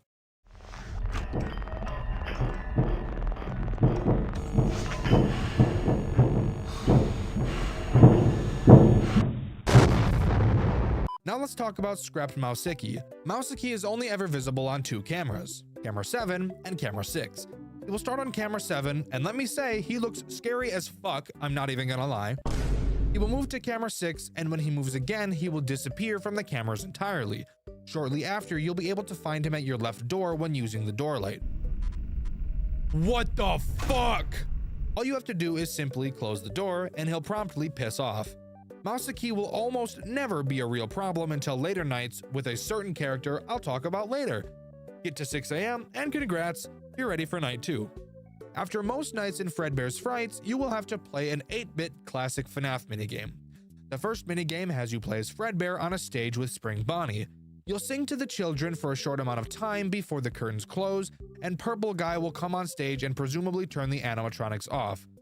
Oh boy, per pussy guy is going to do something devious. I already know it. Anyways, on to night 2, which surprisingly doesn't have any of the animatronics that were active last night present.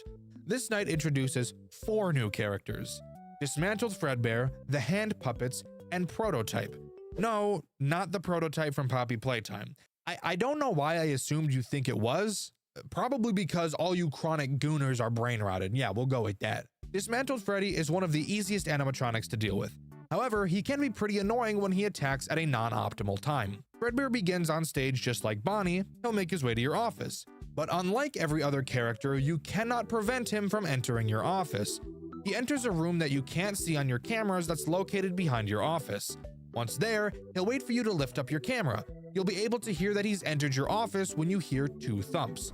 Upon pulling your camera down, you'll be able to see him standing in front of you menacingly, and as tempted as you might be to immediately become physically affectionate with him, I encourage you to rethink your choices, because you have to remember that he's a robot and not an actual living being that you can have relations with. This is where the sprinkler system becomes important. On the bottom of your screen, you'll see a water meter, indicating how much water you have left. When you pull the lever on the ceiling, water will start to rain down and decrease your meter. It's very important you don't use this water up because it's directly how you deal with Fredbear. The phone guy tells us that water will mess with the animatronics because, no shit, they're robots. He really didn't have to explain that one to us, but okay. So when Fredbear is in your office, just spray some water on him and he'll eventually go away. Something I want to mention is how unlikely it is that you'll run out of water. Even on the harder nights, I never had to deal with Fredbear more than like 3 times, and it doesn't take much water to make him go away. Safe to say, Fredbear is never a character you'll really have to worry about. That is, considering he doesn't show up when someone is at your door or enters your vent.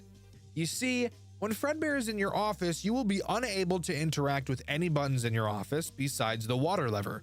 This means no closing the door, checking the hall light, or closing the vent door. I'm sure you can see where this could become a big problem.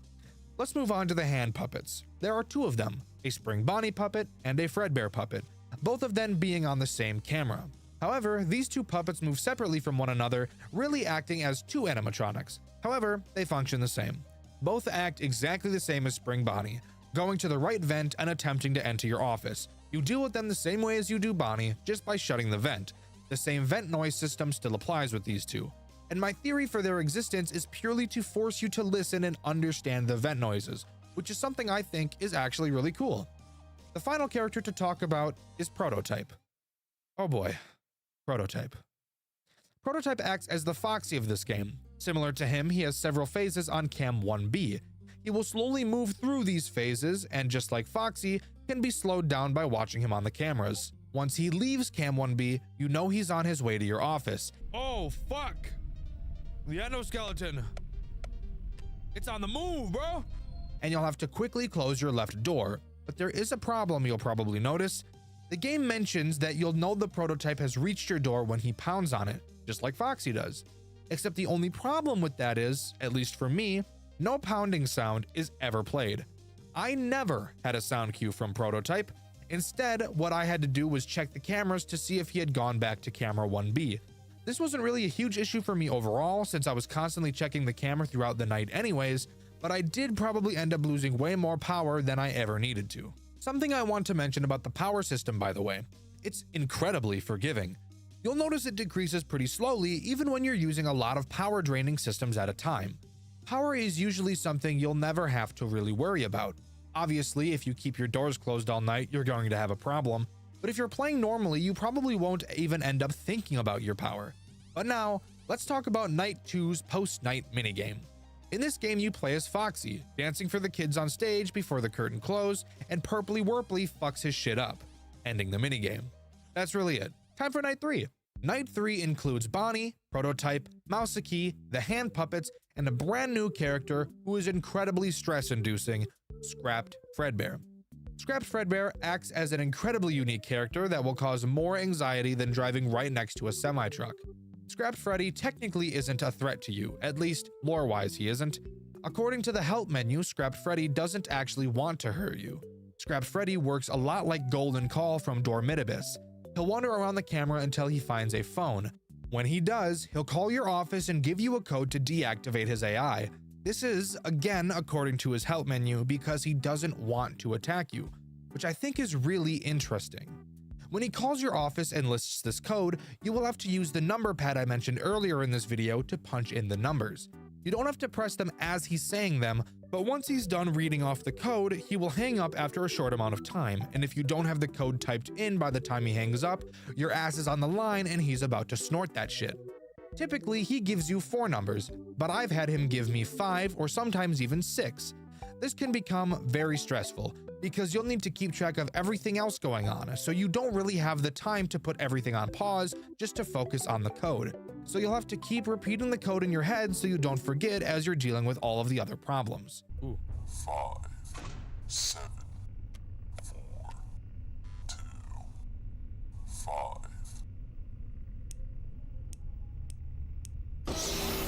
You bitch!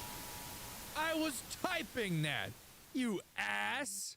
But if you can handle all that bullshit at once, you're home clear of night 3 and can move on to night 4. But first, we have the post-night 3 minigame to talk about. In this game, you play as Fredbear again and have to deliver cake to 3 children. After doing so, you walk over to a door and get yanked inside by Purple Guy and his little grubby dirty ass fingers. Fucking yuck, am I right? But now it's time for night 4, and let me tell you, this night is super fucking cool.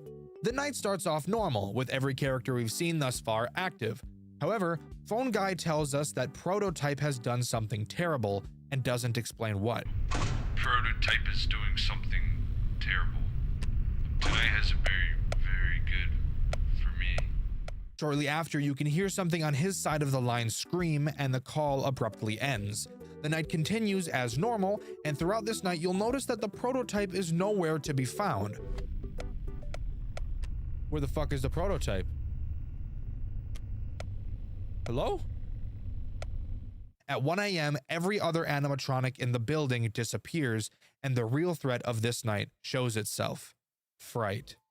Fright is the final boss of Fredbear's Fright, acting as one final battle.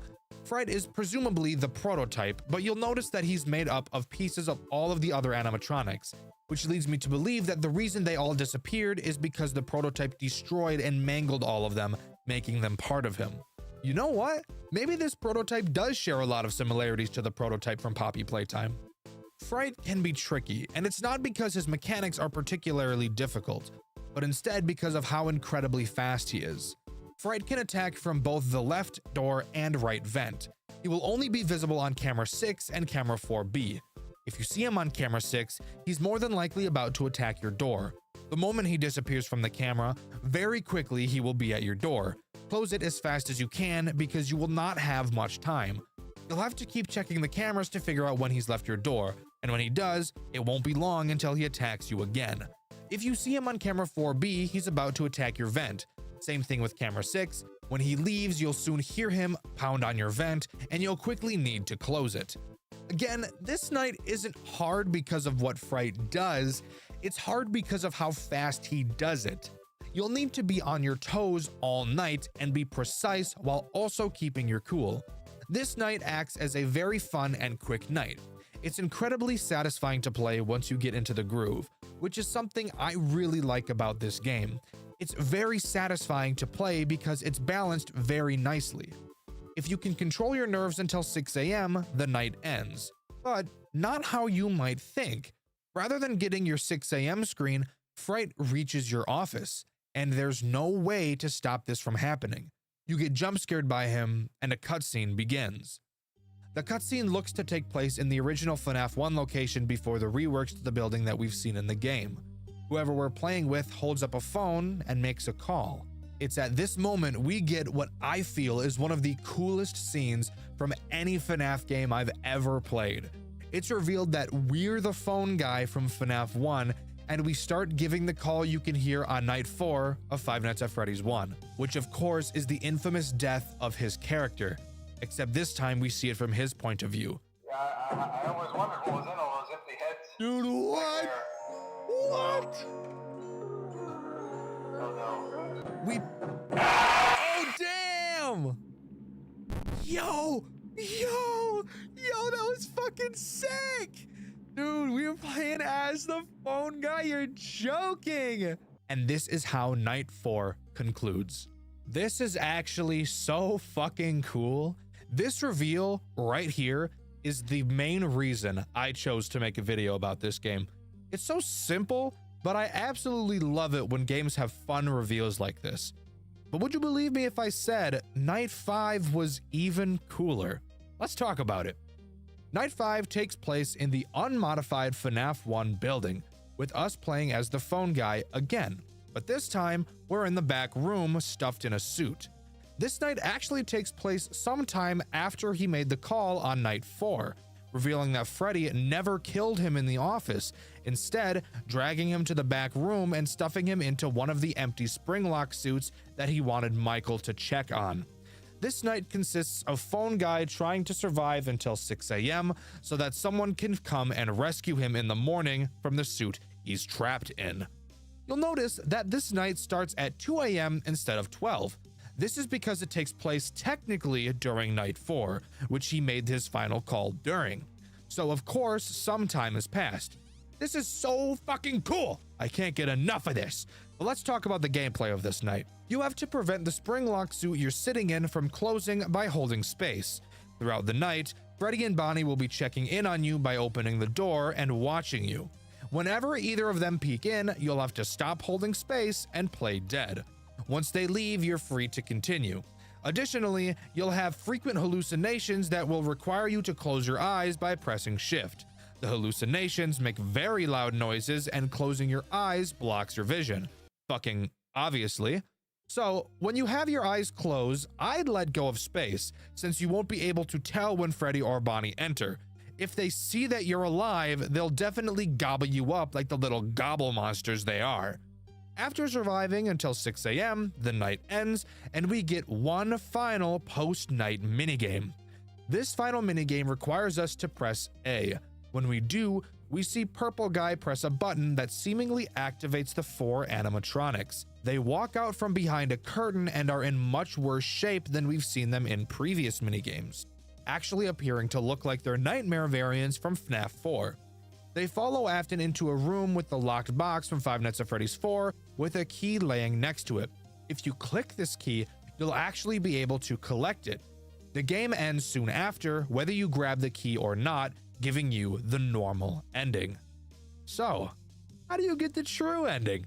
Well, as I'm sure you could have guessed, we need to find the second key and unlock that box we see in the minigame. But where is the second key? I don't ever remember seeing it up until this point. Well, that's because it's actually very out of the way. On any night from nights 1 to 4, if you go to camera 6 and click on the Freddy poster in the background, you'll be sent to a secret minigame. In this minigame, you play as Freddy and just have to move him across the screen and grab the key hanging from the ceiling. After you grab it, the minigame ends. Now, you might think you need to replay the 4th night minigame to open the box at the end, but that would actually be incorrect. Instead, we get the ability to open the box after we finish one final challenge, Insane Mode, which is accessed through the Extras menu. Insane Mode is exactly what you think it'd be, a high-pressure, difficult night where all characters are active. The only real problems of this night are Prototype and Scrapped Fredbear, because they have a pretty deadly combo when you have to take time to punch in Freddy's code while Prototype is having to move. Since you won't be able to watch and stall him enough to stop him from charging your door, most other characters aren't a huge problem.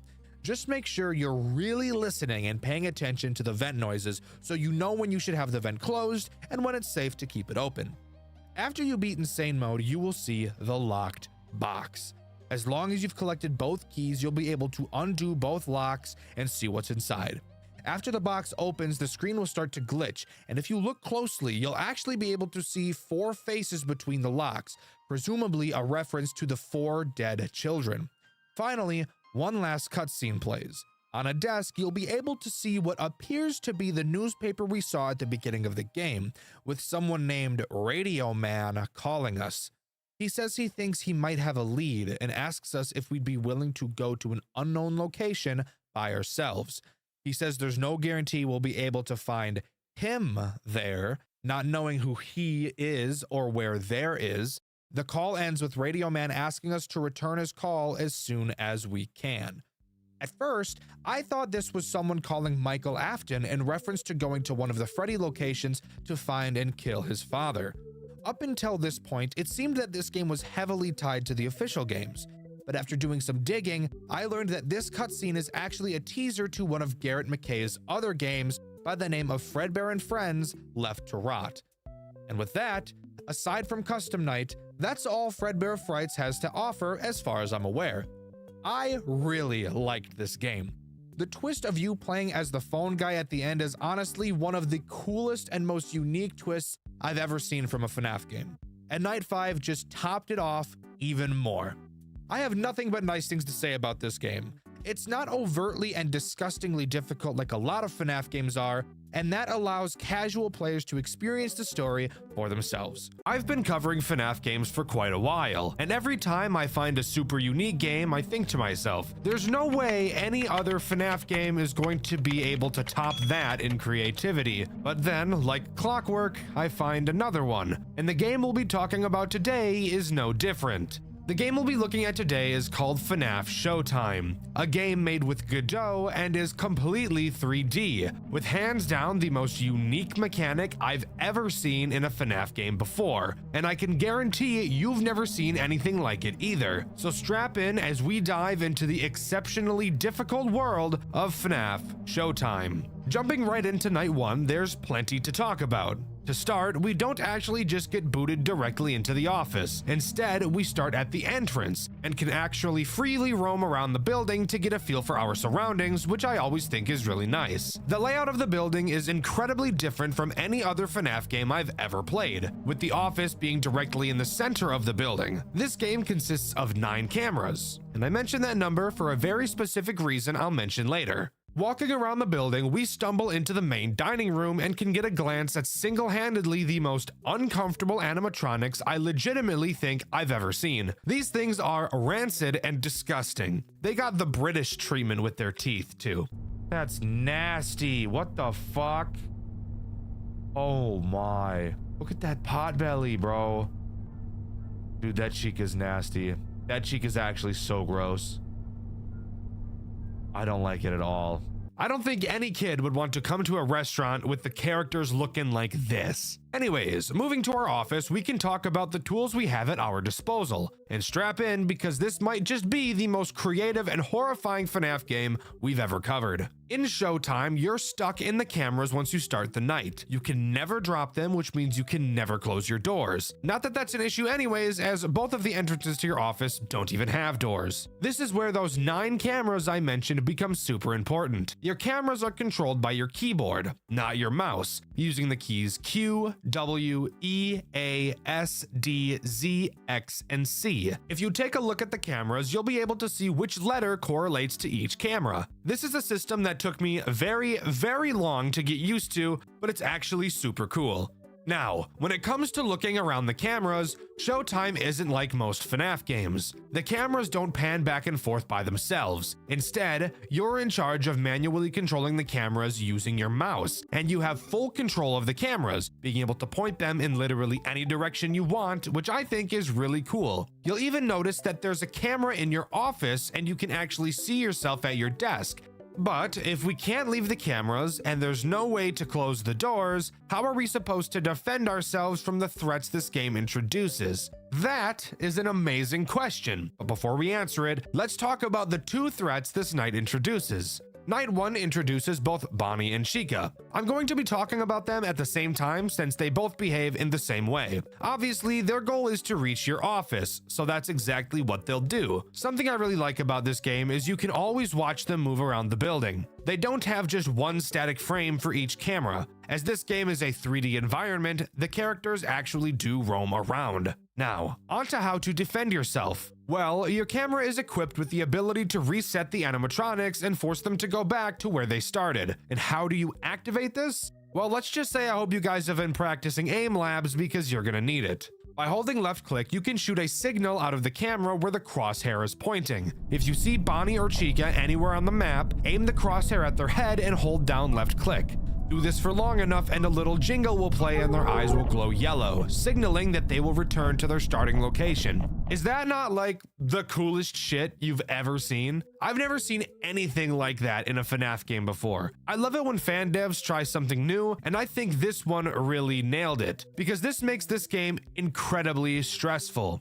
And that's for one main reason. You'll notice that there are a bunch of employee-only doors all around the building, and that's for a good reason. If the characters could only come from one area, it'd be way too easy to just camp their spawn points. So, when a character goes into attack mode, they will appear from literally any of the employee doors around the entire map. They can start in the main dining room, they can start in the entrance, the two party rooms, Pirates Cove, the arcade. It doesn't matter. They can come from anywhere, needing you to constantly be monitoring everything and listening for footsteps to see where the characters are going to come from. It is hard to put into words just how cool and creative this mechanic is. Nope. Get the fuck back in there, dude. I want nothing to do with you. This is gonna be fun. This one's gonna be fun, dude. Holy shit. These characters move around a lot, so you will have to be tracking their heads constantly, which I personally think is really fun. And I think it's absolutely terrifying when you hear a character's footsteps, but you can't quite tell which room they're coming from. That mad dash looking around the cameras to try and find them in time really adds to the tension this game builds. Dude, where are they going? I cannot keep track of these guys for shit, dude. And it's only going to get crazier and more difficult as we continue. So let's move on to night 2. Night 2 only adds one new threat to the game, and that threat is Foxy. Honestly, not that big of a deal when compared to the other characters and their bullshit. Foxy is very simple. He stays in Pirates Cove the entire game. He'll slowly move through different phases before charging at your office. Throughout the night, just make sure you're shooting him to reset his position, and he really shouldn't be an issue at all. No, where the challenge of this game comes into play is Bonnie and Chica, and the awkwardness of aiming and resetting them, as a lot of the time it feels very unresponsive. One of the strategies I came up with was at the start of the night, pointing all of the cameras at every possible place where the animatronics can come from. That way I can watch all 9 of them at once and see which characters come from which doors. And this would be the perfect strategy, except for 2 main problems. Let's start with the smaller issue. But don't get it twisted, it's still a pretty big issue. The characters move very quickly when they're walking. That by itself isn't a problem. What is a problem is the inconsistent amount of time it takes to send the characters back. Sometimes when you shoot them to reset, you only have to hold the mouse down for 3 seconds, and other times you have to hold it for upwards of 8 seconds. This massive inconsistency makes it very difficult to deal with the characters properly. But now onto the much bigger issue, which I admit is partially a skill issue on my end, but it also shows one of the game's flaws. An animatronic can be in a room. No shit. However, if you're looking at a character in a room from a camera that is not in the same room, you will not be able to reset them, even if you can clearly see them and have your crosshair directly on them. I think this is a problem. As mentioned earlier, it can take several seconds to send these characters back. And they're very fast, so they will be switching cameras frequently. And you'll have to match what cameras they're going to constantly, since you can't reset them from the room that the camera isn't in, even if you see them. The part where this is a skill issue is, I haven't been able to learn the map perfectly, to know off the top of my head how all of the rooms are attached. When you control the direction of each camera, and there's 9 of them, it will very quickly become incredibly disorienting to even figure out which area of the building you're in, let alone track 2 characters that are constantly walking around all the time. Again, this specific part is a skill issue for sure, but I do think my previous point is an actual problem. Hey, got my fucking aimbot on, bro. What the fuck? This is cheating. Bonnie's cheating. The fuck, where is he? Oh shit. Dude. Where the fuck is he? What the fuck? Dude, where the fuck was he? I could not find his ass. The fuck he go to, bitch? But with that out of the way, let's move on to night 3. Night 3 is actually a doozy, guys, I can't lie. While no new threat is introduced, an entire new mechanic is implemented that makes this game extraordinarily harder than you could ever imagine. What is that mechanic, you ask? Well, let me tell you, pretty much Satan. Now, at specific times throughout the night, all of the lights to the building will be turned off for at least 1 in-game hour, sometimes longer, making it incredibly fucking difficult to see anything. So difficult that through my playthrough, which you can see over on my second channel, Dxtr Black, I actually had to change my graphics settings to make it easier for me to see, because there's no way in hell I would have completed this otherwise. However, there is something I want to praise this game for when it comes to introducing this mechanic, as thankfully it didn't just drop it directly on your forehead like I do with babies. Instead, it makes the early half of the night incredibly easy. While the phone guy is talking to you and the lights are on, only Foxy and Chica will be active, making it very easy for the first 2 in-game hours. Once 2 a.m. strikes, the power goes out for the first time, and it will come back on at 3 a.m. During this time, still only Foxy and Chica are active, and Chica will really only attack 1, maybe 2 times at most. Only after the lights come back on at 3 a.m. will Bonnie become active and start attacking. Once again at 4 a.m. the power will turn back off, wherein it will never turn back on for the remaining 2 hours of the night. So you get time to get a feel for the lights being off by only having to deal with Chica, who moves far slower than Bonnie does, and then they ease you into dealing with both of them at the same time. I think this is such a good way of introducing such a debilitating mechanic. It doesn't feel like this game is just prying open my asshole and filling it with its saliva. It's properly teaching the mechanic without directly making you feel like it's teaching you. This is a perfect execution of a mechanic like this, and as much as I hate the lights going out,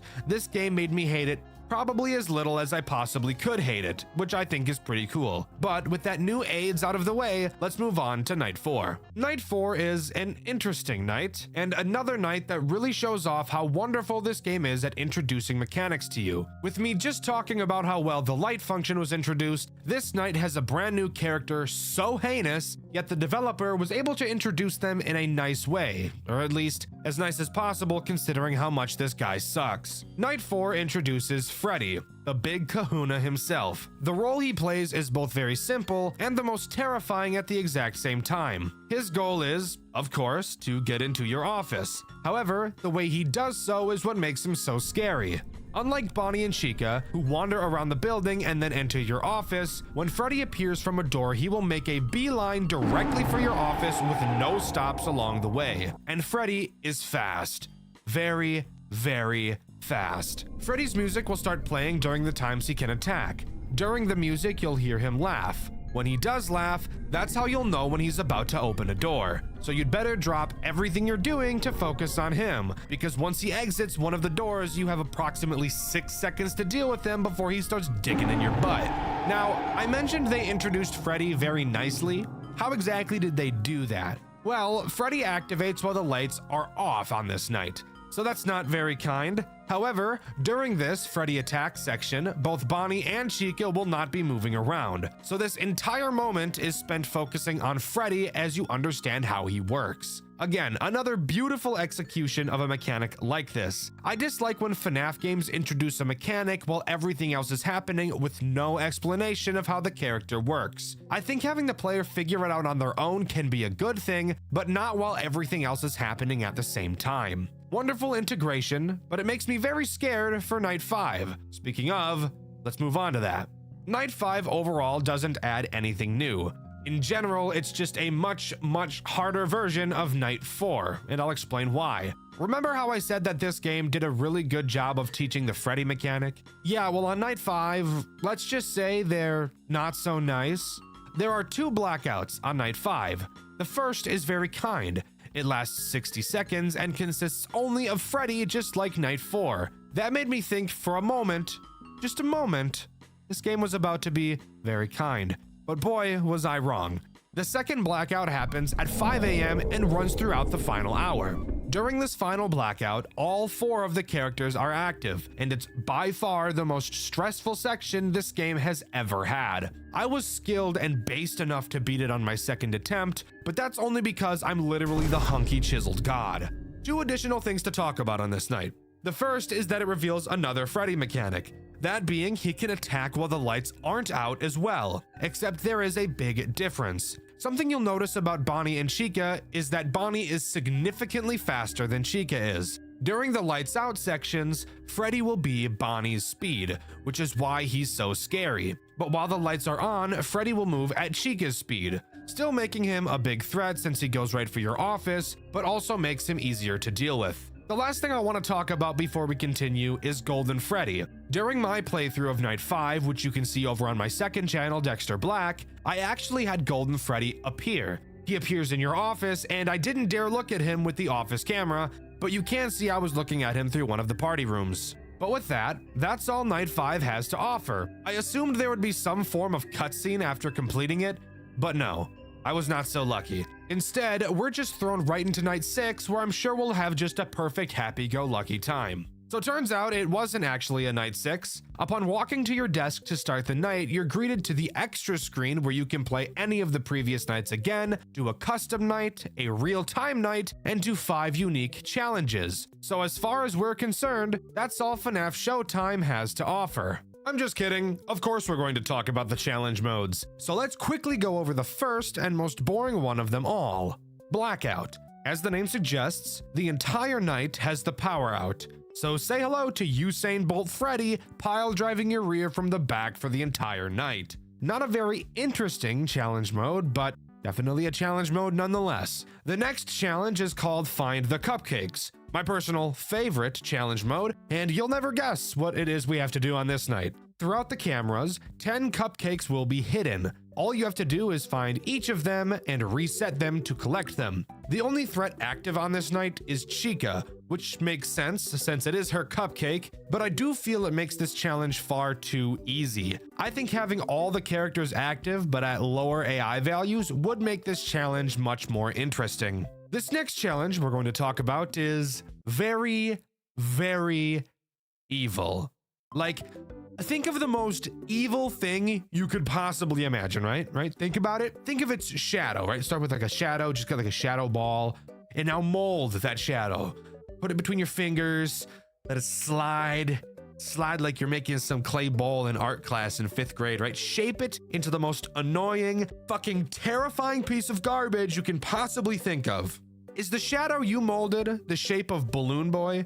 Because if it is, you guessed this challenge night perfectly. This challenge is called Camera Problems, and I bet you can take a perfect guess as to what that means. During this night, while all characters are active, Balloon Boy will occasionally, and very frequently I might add, cause one of the cameras to break. When he breaks a camera, he himself will be present in the room of that camera and you'll have to reset him. But how do you do that if you can't access the camera? Well, you'll have to find him in that room from another camera and reset him through that one. And Balloon Boy, we all know him, is just an asshole. Piece of shit, smelly ass, goofy ass, shitty ass, pissy ass, farty ass, sharty ass, stupid ass, dumb ass, bitch ass, dunce ass, fuck ass boy. This is an incredibly difficult challenge, and I love that a new character was created specifically for it. I think that's really cool. The next challenge is called Above and Below, and did something I would have never expected. All it does is add a brand new character alongside all of the other ones we've already been having to deal with, that character being Mangle, who is by far the most terrifying character of them all. You'll notice that above each employee door, you'll also find a vent. These vents are where Mangle comes from. And the challenge from Mangle comes from both her being on the ceiling and by being the fastest character in the entire game, even outspeeding Bonnie and Freddy. That's all this challenge is, but holy shit, Mangle is so fucking fast and it makes this challenge one of the hardest. But I still don't think it's quite harder than Balloon Boy's. The next challenge is called Divided Attention, and you'll be able to guess exactly what this night is going to offer the moment you load into it. That being the fact that you can hear a music box, and if you check the prize corner, you'll see a small music box on the counter.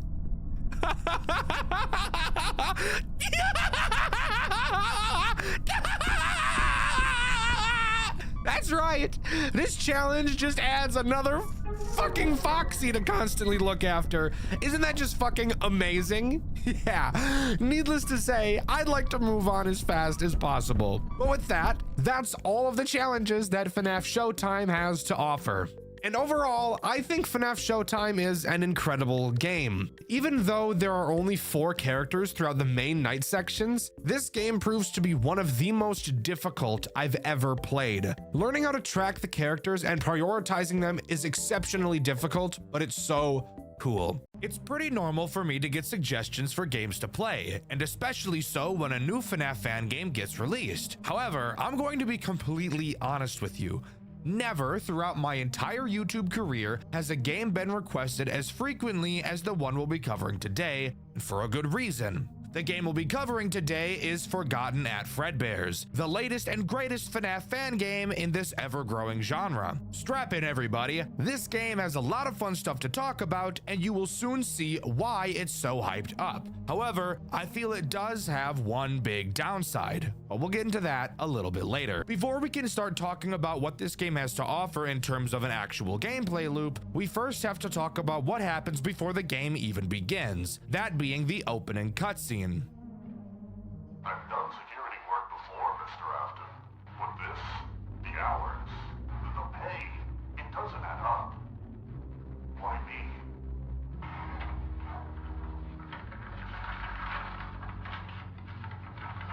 You are reliable, John. That's all I need. A reliable man who does his job. The previous night guards will tell you everything you need to know. Do not concern yourself with the rest.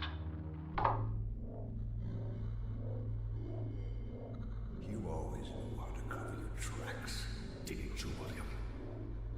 But I know what you've done. I've always known. It's not revenge. It's justice. Justice for her.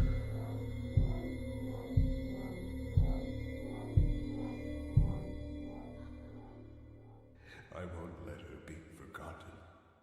Alright, so already we've got a lot to unpack. To start, I'm assuming that we'll be playing as the guy William was talking to, John. William is hiring a new guard, but as you can already tell by the sinister look on his face, he clearly has some ulterior motives. Henry is pretty pissed, and should be. William did kill his daughter after all, but I wonder if there's any proof of that murder actually happening.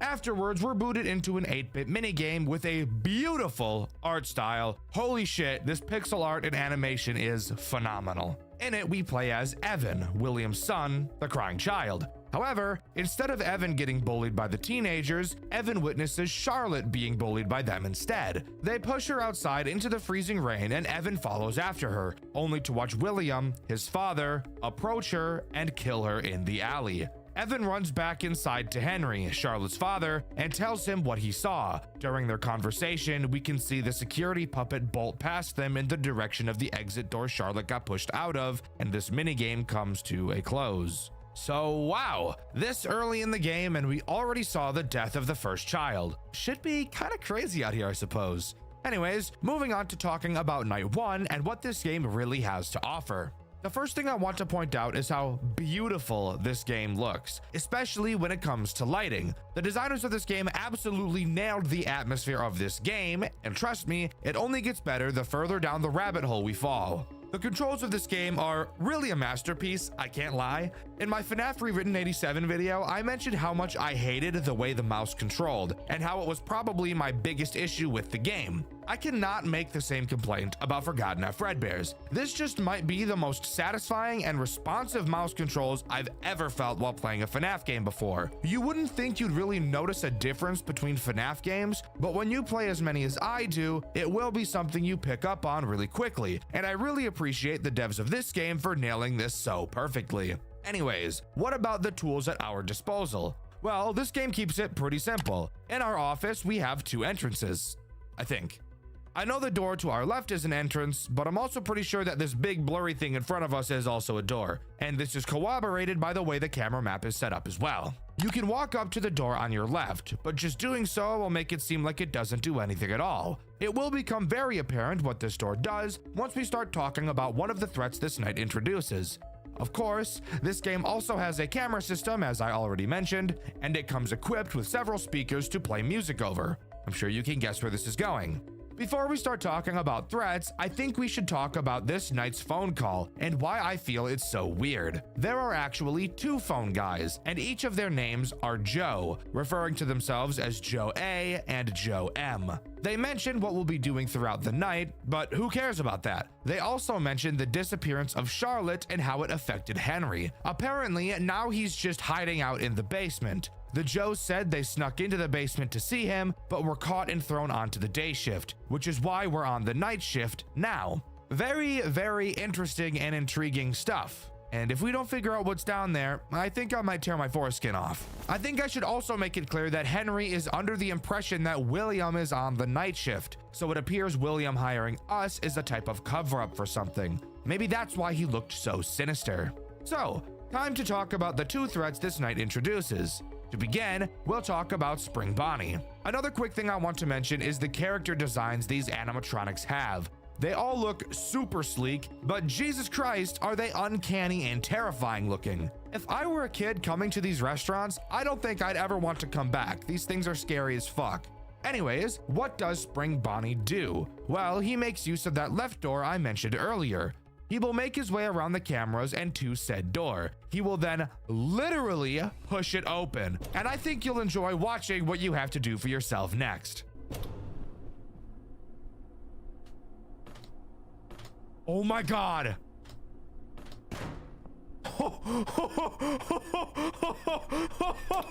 What the fuck?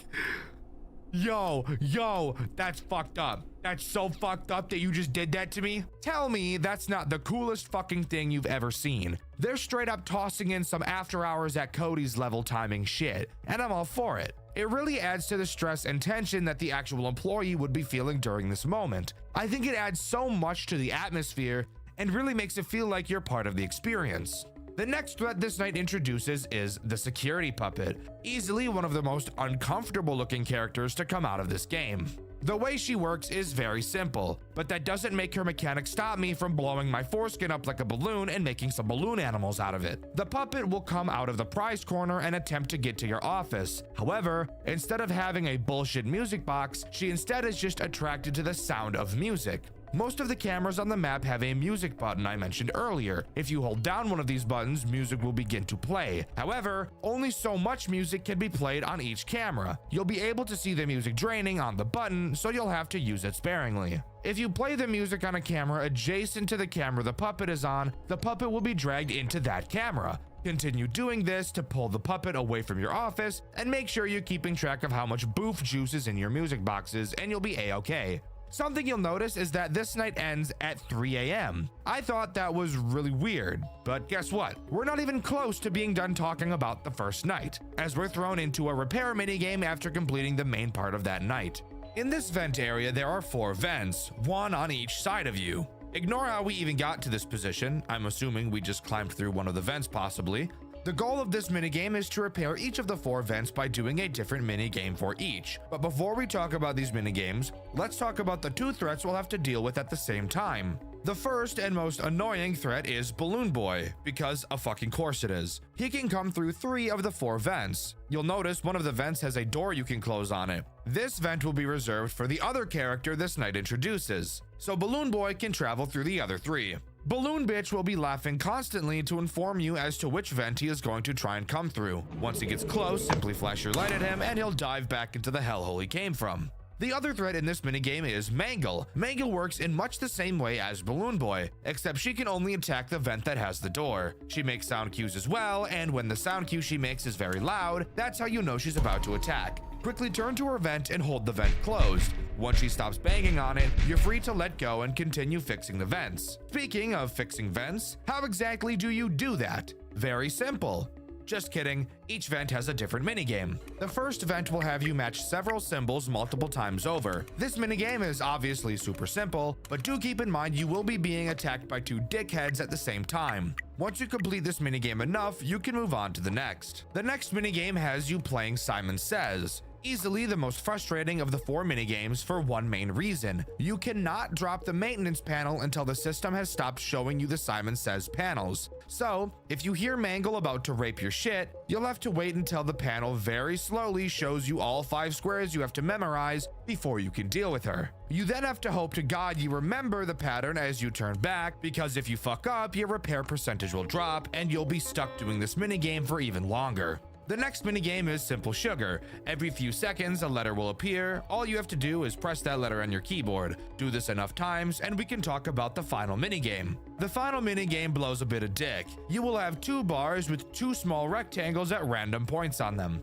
Clicking and holding a bar will make it start to fill up. If you let go, the bar will slowly decrease. You have to get both bars to be inside of their small rectangles at the same time, and do this several times for the minigame to end. This isn't by any means a difficult minigame, it just makes my dick hurt and my blood pressure rise. But if you can complete all 4 minigames, Night 1 will officially be completed. That's right, that was all only Night 1. Hooray! Hooray! I let you take the night shift. I thought the other guards were too curious. I told you I trusted you to handle things. So go ahead, play your little card. But I know what you did, and I'll be the one who will deal with you. Our creations will be your undoing. I know the truth, that I won't let you live after what you did to my girl. I know what you are capable of. I'm sorry, old friend.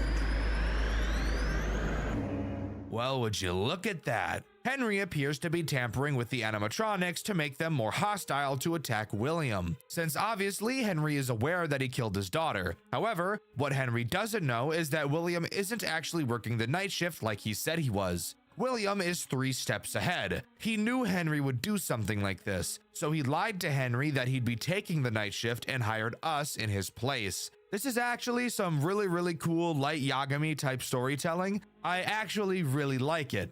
Now, moving on to Night 2, we have the night segment to talk about, and the new threat that this night introduces. The little whiny, annoying bitch himself, Balloon Boy. Balloon Boy's mechanics are honestly pretty simple. You just need to have some decent reaction time. Balloon Boy will move around the cameras at complete random, so tracking him just doesn't even matter at all. At random times, he will enter one of your 2 vents. A very loud, obvious sound cue will play when he does so. A few seconds after you hear the sound cue, he will drop down from any of the 2 vents on your office ceiling. All you have to do is click whichever vent he's in, but you do have to be very fast since you will not have a lot of time to click on him. Once you click him, he'll crawl back into the vent like the disgusting little fucking nematode he is, and then his cycle will repeat. In all honesty, I like Balloon Boy's mechanic. Reaction-based mechanics are always something I'll favor since it's just something I feel I'm better at. However, I do have a complaint with the response of this mechanic. Let's use Spring Bonnie as an example. When you properly hit a timing during Spring Bonnie's attack, there is a visual indicator that you did so. Obviously, that being Spring Bonnie recoiling from you slamming on the door. This gives the user positive reinforcement that they are doing what they're supposed to be doing properly. Visual indicators are always very important things to have in your games for responses to the player's actions to let them know that the actions they are performing are intended. Balloon Boy has 0 visual indication that you are dealing with him. Not only does this make dealing with him feel super unsatisfying every time you do it, but it can also be very confusing when you're first learning the mechanic. Let me give you the most basic example of a visual response indicator for those of you that don't want to do anything fancy. When you hover over the door to your office, your mouse changes to this sprite to indicate that yes, this is something that can be interacted with. Even this is enough of an indicator to let the player know what they should and shouldn't be trying to interact with. When Balloon Boy drops down from your vent, when you hover over the vent, not even this mouse change is present. Even though you are supposed to click on the vent, they give no visual indicator that you're supposed to do so. And when you do click on the vent, nothing seems to happen, as Balloon Boy will finish out his animation before closing the vent behind him and leaving. So when you click it, it literally feels like nothing happened at all. Is this a nitpick? Of course it is. However, I feel it's these little details that matter the most. When small things like UI and visual indicators are done properly, you won't even realize they're done properly at all, but you will realize when they're done poorly. Anyways, enough talking about that. Now it's time to talk about this night's post-night section, wherein instead of repairing the vents, this time around we're repairing Fredbear. This section is miles easier than the last. All we have to do is take Fredbear's head off, which you have to do very slowly or he will give you a rim job, which I'm personally just not a fan of. Afterwards, you'll have to remove his eyes. However, you can only remove them while they're moving, or else he'll see you and Playing your butt like a sandbox. After that, get replacement eyes and put them and his head back on. Next, open his chest and do an Among Us wire and electrical task on his back. They even put symbols for all my other brothers who are colorblind, which I really appreciate. Put his chest back on and there's only one thing left to do. Run some diagnostics like we're Dr. House. Spoiler alert, it's not lupus. These are kind of like the salvage mini games from Pizzeria Simulator. You'll have to play some sounds that correlate to each of Fredbear's body parts. If at any point he starts twitching like a drug addict, stop holding the button, or he'll hold your butt and squeeze way too hard for your liking. After you finish that, night 2 is complete and we move on to night 3, but not before seeing something a little interesting on our screen. Oh shit, we got a crying bitch, dude. Get your ass up. Yeah, that's right, get your ass up. He's home again. Did you hear the door, Evan? You saw her, didn't you? Charlie, bleeding. I didn't mean to see. I just wanted to check up on her. But you did see. You saw what he really is. He wears a smile in the daylight, but you know. You didn't forget. I don't want to remember. Too late. You know what happened to your sister, Evan? She's at Mom's. She's just visiting. No, she's not. Do you really think you're safe here with him? Lie still tonight. Don't speak. For next time, he'll open the door. No, no. Please don't be him.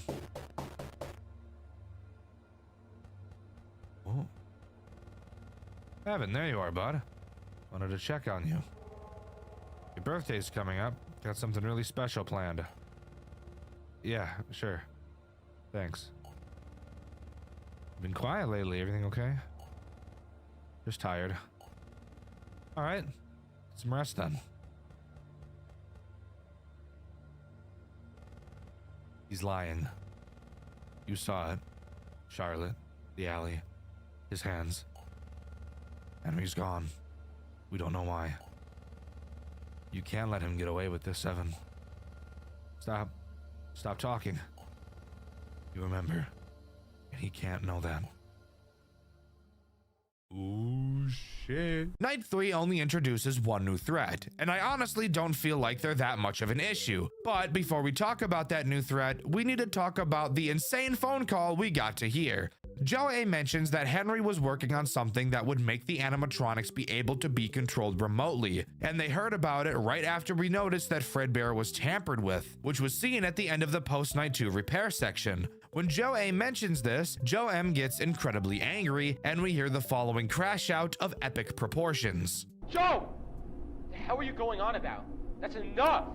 Focus on the job, not on things that don't concern us. Right. Sorry about that. I don't know. With Henry still missing and all, it kind of makes you wonder, like, what was he really up to? And there's the new Freddy Fazbear's Pizza opening up later this year. Joe, I said that's enough! We're not here to talk about that. Stick to the script. We're here to help him survive, not gossip like old ladies. Or do you want him to end up like the others? No, of course not. So clearly they both are aware of something we're not. And from this point forward, Joe M is going to be a character I'm not a super big fan of in the slightest. But we can talk more about Joe M later. For now, let's talk about the new threat this night introduces. That new threat being Foxy, which turns out it was not Mangle in the vent, it was just Foxy, but he was all mangled. So it was basically fucking Mangle. Foxy is a character I was originally concerned was going to be a big pain in the dick, but again, I actually don't think that it's that big of a deal at all. Foxy is obviously in Pirate's Cove on stage. Every so often, you will be able to see him leaning forward, signifying he's about to sprint to your office like Tyson Gay and dig inside you like Scottie Pippins. When you see him leaning forward like this, all you have to do is close the curtains remotely for a bit until he calms down, then reopen them. You may be wondering, Dexter, why don't we just keep the curtains closed the entire night? That's a very good question, and is actually the question I had when playing this night. But turns out, Foxy does not like it at all when the curtain is closed. And if it happens to be closed for too long, he'll grab the curtains with his butt cheeks and rip the bitches open to force his way to your office. And I think we can all agree that that is a fate we don't want to have happen. What I personally found was the best strategy as of now was to force pull the puppet to Foxy's camera and just camp the cameras constantly. Since there's no power, I don't have to worry about it. And Spring Bonnie and Balloon Boy make sound cues when they attack, so that made it really easy to know when I needed to drop the cameras. Eventually, the music box in Pirate's Cove would run out, and when it did, I'd just drag the puppet to the prize corner and keep him there for the remainder of the night. If you recall, each night only goes until 3 AM, so this actually makes it very, very easy to conserve your music boxes. I just really hope that the puppet doesn't get ass-clenchingly fast by the end of this game. Of course, after we reach 3 AM, we can move on to the post-night section, which has us restocking a supply closet, with Joe M on the phone with us, talking it through. It's during this section where we begin to hear how much of an asshole Joe M really is, as throughout this section, as he's explaining what to do, the tone in his voice is very clearly aggressive. The closet light, and don't move. Gotcha. Not even a single twitch. Got it? I got it. Damn, bitch. Let's stock the shelves fast and clean. It's the goal, asshole. Anyways, on to what we actually have to do during this section. Throughout it, we will get deliveries of boxes outside of the closet door, consisting of things like duct tape, paper towel, tissues, and some other shit as well. Joe M will tell us the very oddly specific places on the shelf where we need to place each item. Which, by the way, I don't know why where we place things is so goddamn important, but clearly to Joe M it is. Of course, that's not all we have to do, as Fredbear and Spring Bonnie will be trying to enter our insides, like those fucked up little crack addicts who decide diving face first into a cave called Tight Squeeze Death Trap that has a survival rate of 0%, knowing damn well they have a wife and 3 kids back at home. Each character behaves slightly differently and will require a different form of defense. If you ever see Spring Bonnie at your door, all you have to do is hold your flashlight on his face until he runs away. Fredbear is a little different. If you see him at your door, you have to shut the light off to the closet and hold completely still until you hear his big fat feet waddling away. Then you can turn the light back on and continue. After you stock every item and fill the shelves up, Joe M abruptly hangs up on us. No goodbye. Closet stocked. You're done. Good. Why is he such a dude? Why is he such a dickhead? I have no idea what got into him. He's acting like we're the ones who brought up Henry's new experiment on the phone. It's not my problem, asshole. Anyways, on to night 4. I don't care. Take care of Joe A. He's gonna get us all in trouble. Hey, champ. You like the yellow ones or the red ones better? You know, I didn't get a party like this when I was your age. Back then, we didn't have animatronics singing our name. I don't want them to sing to me.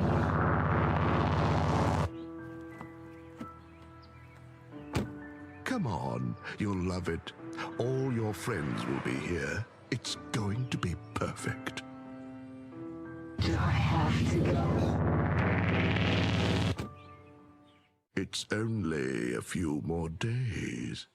Evan clearly is not a fan of the restaurant. I wonder why. Considering what he saw, there's not so much to talk about in the night section of night 4. However, there are 2 things I still want to mention. The first being the absence of Joe A. Obviously, in that cutscene, William says to get rid of him. and Joe M on the phone call says we won't be seeing him again. He also continues being an asshole throughout the call as well, and ends the call abruptly. No goodbye, dick. Anyways, the second thing I want to talk about is obviously the threat this night introduces. The man, the myth, the fat bastard himself, Fredbear. In all honesty, I think Fredbear is a pretty disappointing character in this game, as he is quite literally pretty much just Balloon Boy. Fredbear will wander through your cameras and eventually make his way to the two big doors in front of you in your office. When he walks through these doors, all you have to do is stare at him and not move. After a few seconds and some hallucinations saying he hurt us, Fredbear will exit the office. Literally just Balloon Boy with less steps, because you don't even have to click on him. But in all honesty, I think this game shines way more in the post-night minigames rather than the actual night segments, which I actually think is pretty cool. So speaking of, what happens during Night 4's post-night minigame? Well, we actually get to hear from Joe A again. He begins his message by saying if we're hearing him now, then that means something terrible happened to him. So basically, somebody murked my homeboy, and I'm gonna figure out who it is. Mark my words, when I do, I'm gonna grab their balls and squeeze them so hard they burst into little pieces, bursting his 2 balls into 38 tiny balls. Don't play with me. In this minigame, we get to speak directly to the puppet. Joe A tells us that we should never repeat to anyone what the puppet is about to say to us.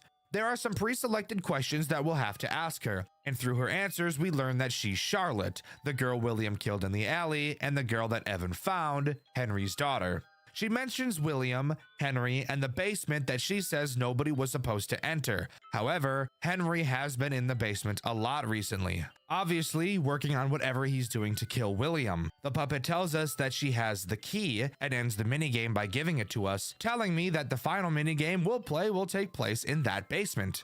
However, this minigame isn't just talking to the puppet, as there are 2 major threats we have to deal with while doing so. Obviously, one of them is the puppet herself. While she's having the conversation with us, Joe A told us that she's very unstable. So if she ever starts to quiver in her boots, we'll have to use the music box to calm her down. The second threat during this minigame is Foxy.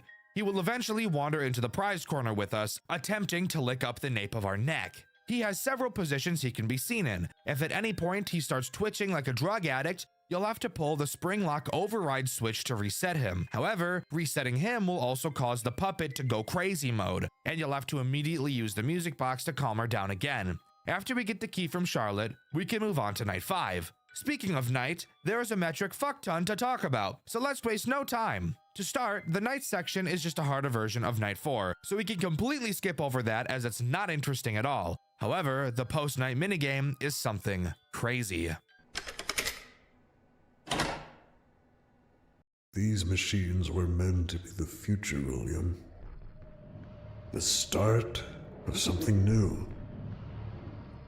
Freddy Fazbear's Pizza. A place where children can laugh again. A place where you and I could have built something good.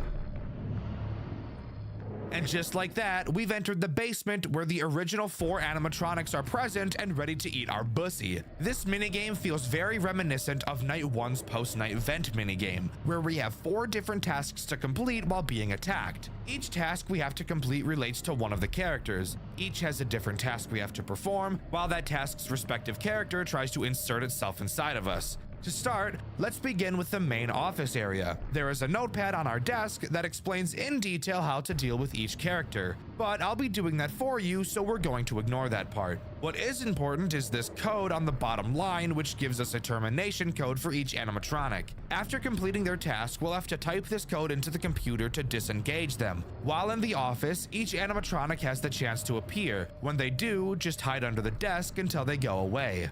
Alright, so let's talk about Bonnie's minigame first. In it, there are several wires like it's Among Us. While looking at the panel, every century it feels like a symbol will appear on a small screen. You then have to cut the wire that shares that symbol. Cut the wrong one and Bonnie has a field day with you. Also, Bonnie is fat as shit. Occasionally, Bonnie will appear in the room with you. When he does, all you have to do is stare at him and hold your flashlight in his eyes, blinding him like when I was a kid and would stare at the sun for too long, or when I'd put the flashlight right up to my eyeball and turn it on. After you cut all the wires and disable him on the computer, we can move on to Chica. But I know what you did.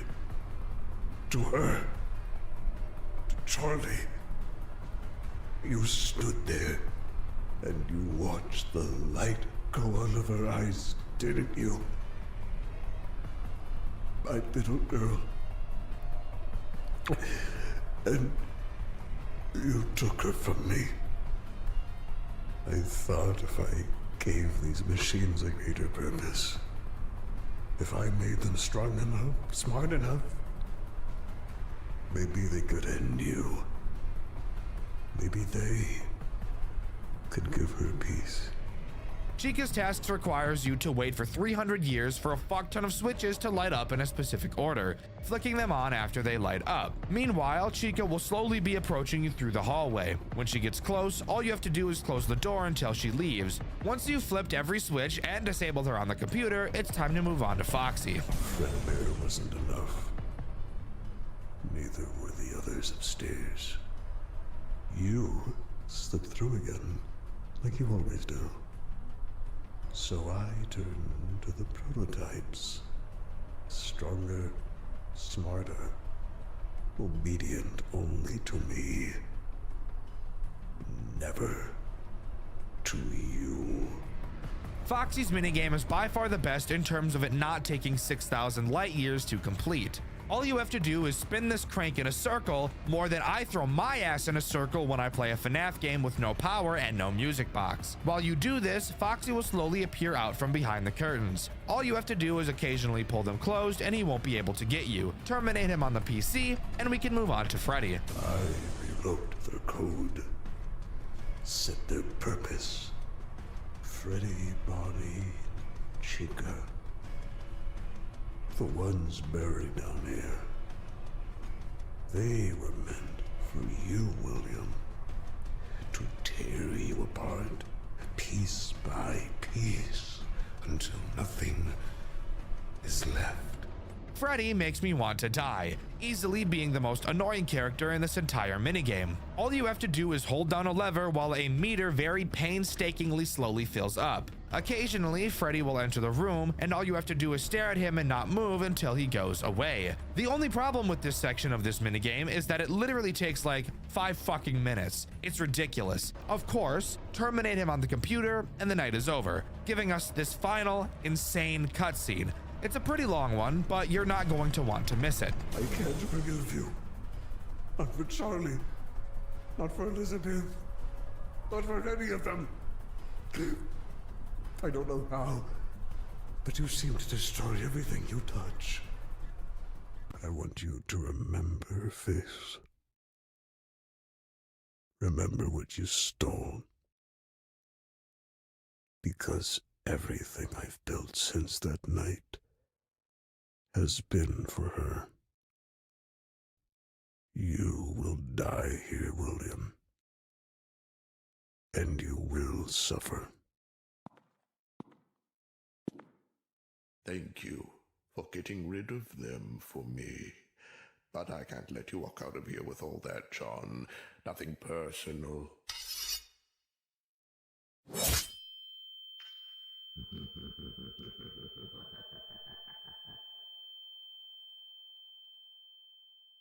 It's Evan's birthday, and all of the kids and William are standing around us. Henry enters and mentions he needs to talk to William. William, being in the spring Bonnie costume at the time, agrees and they head into the back room. Evan goes to follow them, but Michael drags him to Fredbear to do exactly what you'd think. I'll let the rest of the cutscene speak for itself, because it is truly one of the craziest things I've ever seen. Well, look who finally decided to come home. You're here about Charlie. Of course you are. Why'd you do it? You really don't know. It wasn't just about her. It was about you. What? You had everything. The money, the awards, your name on every goddamn news article. Henry Emily, the genius behind Fredbear's. You were the face of the future. I was just the man behind the curtain, building your dreams. You had a wife who loved you, kids who adored you, and Charlie.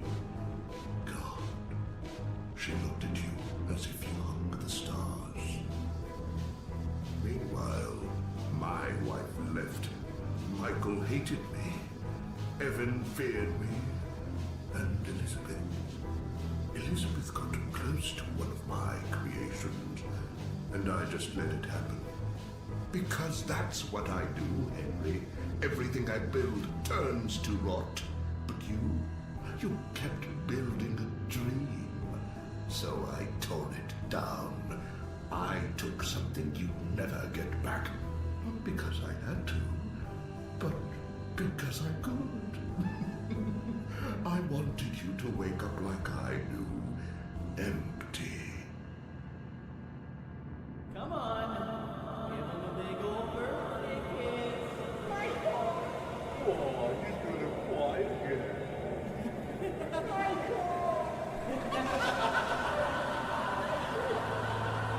She was just a child.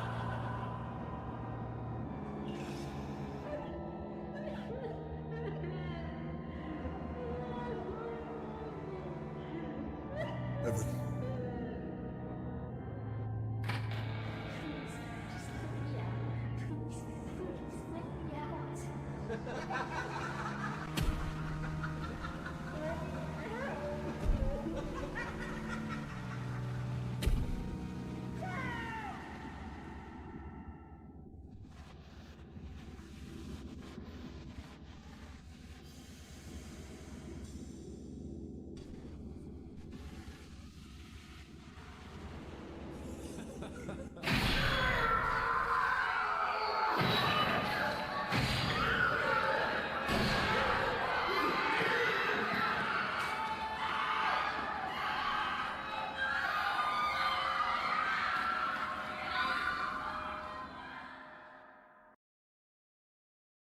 Holy shit. William went to save his child from Fredbear, but Henry remotely causes the spring lock failure while William was out in the open in front of everyone, in front of his 2 children. The spring lock failure happens in public where there are plenty of people to see, and as far as I can tell, it's not even confirmed if the bite happens. This was easily the most shocking cutscene I've ever seen from any FNAF game, and you can see my reaction to it over on my second channel, Dxtr Black. Finally, we see the locked FNAF 4 box. We get the bad ending. There's something we're missing. And don't worry, we're going to get it. Throughout this game, several crumpled notes can be found in various locations. Collecting all 6 of them will allow us to see what's inside of the box. So let's go over each location where you can find them. The first page is on night 1. It'll be directly on your desk. It reads, Evan keeps crying every night. He says he's seeing things moving at Fredbear's when nobody's there. Ever since Charlie went missing, he's been acting weird. The second page is found inside of one of the vents during the post-night 1 minigame. However, it doesn't appear immediately. You will have to wait for a little bit before it'll actually show up, which is a bit weird. Regardless, it reads, It's kind of funny how that balloon boy animatronic looks like me when I was little. I think Dad's trying to mess with me. He said it's a reminder of his favorite troublemaker. The third note can be found on the floor of the back room during the Repair Fredbear minigame. It reads, Henry hasn't shown up in a while. When I asked Dad, he started acting mysterious again. Reminds me of when Mom took Liz and left. Dad won't even talk about it. The fourth page is found during the stockpiling shelves minigame. After stocking the pizza boxes and the paper towel rolls, in the hallway you'll be able to find it on the floor. It reads, The new Freddy's place is supposed to have a Pirate Foxy animatronic. I told Dad that one's gonna be my favorite. The fifth page is found during the Speaking to the Puppet minigame. If you turn around where Foxy stands, you'll be able to see it on the shelf. It reads, My favorite employee, Joe A, got fired today. Kinda sucks. He was pretty cool. Used to sneak me extra tokens when Dad wasn't around. At least we still have the other Joe, but he's been acting weird lately. The final note is found in the basement night. If you go to Chica's room, on a chair next to the wall is where the note lays. It reads, Me and the guys are planning something for Evan's birthday. We're gonna make him see that Fredbear's isn't scary. He needs to toughen up. Through these notes, it's very obvious that they were all written by Michael Afton. And that last note is especially eerie, confirming that the act that ends up getting Evan killed was premeditated. Now granted, clearly from this note we see they weren't trying to harm him, and it's framed in this game that Michael actually really cares about Evan and wants him to be tougher and not so scared of Fredbear's like we know he is. and nothing confirms this more than the true ending. After collecting all 6 notes, we'll be able to open the FNAF 4 box, and we get to hear from Michael himself, now completely alone with no family left. Evan, I don't know if you can hear me, but I'm so sorry. I didn't think you would go that far. I didn't think that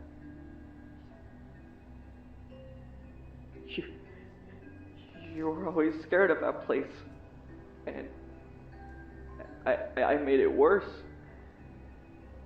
I thought maybe you'd laugh, or at least see it wasn't real. Dad's gone. Right after it happened, his body disappeared, just vanished. No, it's just me. I didn't mean to hurt you, Evan. I didn't mean to scare you. I just wanted you to stop crying. To stop being afraid. But I messed up. I'm gonna fix it. I don't know how yet, but I will. I'll stay here. I will put you back together, and then I'm gonna go find him. I'm going to go find Dad. Wherever he is. I don't care how long it takes.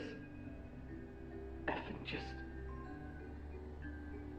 don't leave me too.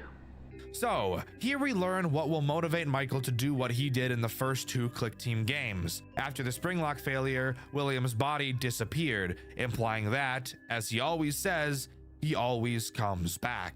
Michael sets out on his quest to find his father, and Forgotten at Fredbear's comes to a close. Overall, I think Forgotten at Fredbear's is an insanely good retelling of the origin story of what started all the conflict in Five Nights at Freddy's. It's easy to follow, yet there are several little things you can pick up on early in the game that hint towards what's going to happen, and I love that. I do think that the night section gameplay mechanics are pretty weak, and I do believe that the post-night sections are where this game truly shines. The original FNAF lore, arguably one of the most confusing and frustrating pieces of media ever created, with several retcons, horrendous retellings, frustrating timeline and universe splits, and so many other headaches. Five Nights at Freddy's definitely has a reputation for pretty terrible storytelling, but that's where fan-made remix can come into play. Today, we'll be covering a game called Five Nights at Freddy's Rewritten 87, a remake of Five Nights at Freddy's 2, which is undoubtedly the FNAF game that started the trend of, let's just make the lore of our game as confusing as possible. FNAF Rewritten serves to retell the same story that FNAF 2 did, but in a more concise and enjoyable way, while also making the core gameplay loop of the game better than the original dumpster fire that was FNAF 2 and its gameplay loop. I hope you're excited, because we've got a lot to talk about today.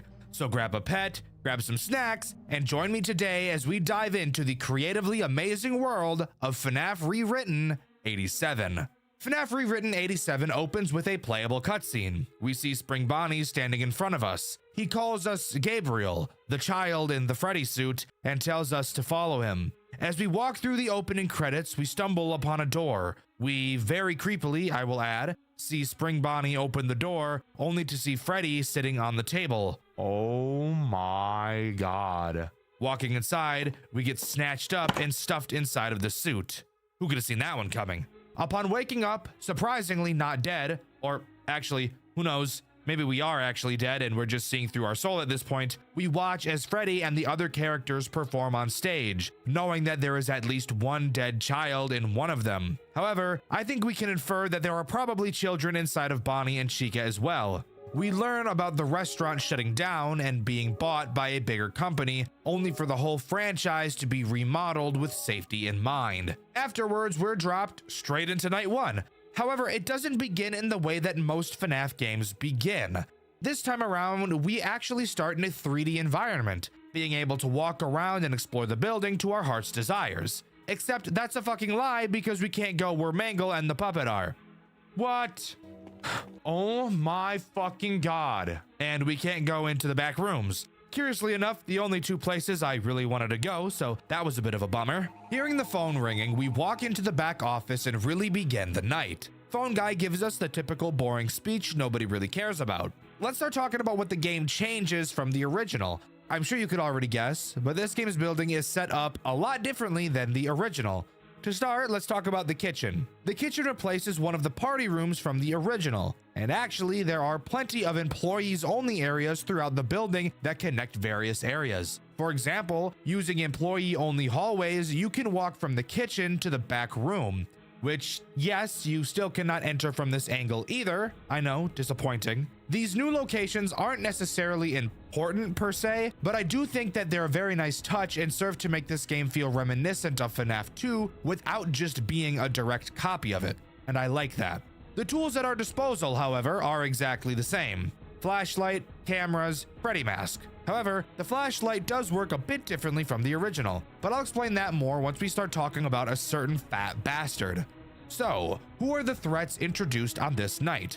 Well, to start, of course, we have Toy Bonnie, and Toy Chica, and Toy Freddy. Okay, so this game definitely lays a lot on you. Not that that's a bad thing. If anything, it's a good thing because it gives me more to talk and complain about in this video and gives you guys a longer video because of that. Let's start with Toy Bonnie, the worst character to ever walk the face of the earth. Toy Bonnie does exactly what he does in the original. He'll make his way through the building and into your right vent.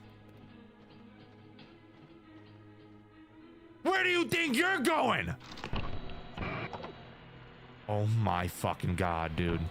Once you see him in your office, put the Freddy mask on, and you'll get to watch him crip walk into your office. The animations in this game, by the way, are really awesome, so get used to it. Toy Chica, while being the hottest character I've ever seen in my life, is pretty much the same as she is in the original. She struts around, my jaw drops like a cartoon character, and my eyes pop out whenever I see her, and my tongue comically falls to the floor, and she makes her way to your left vent. Oh my god, come here, bro.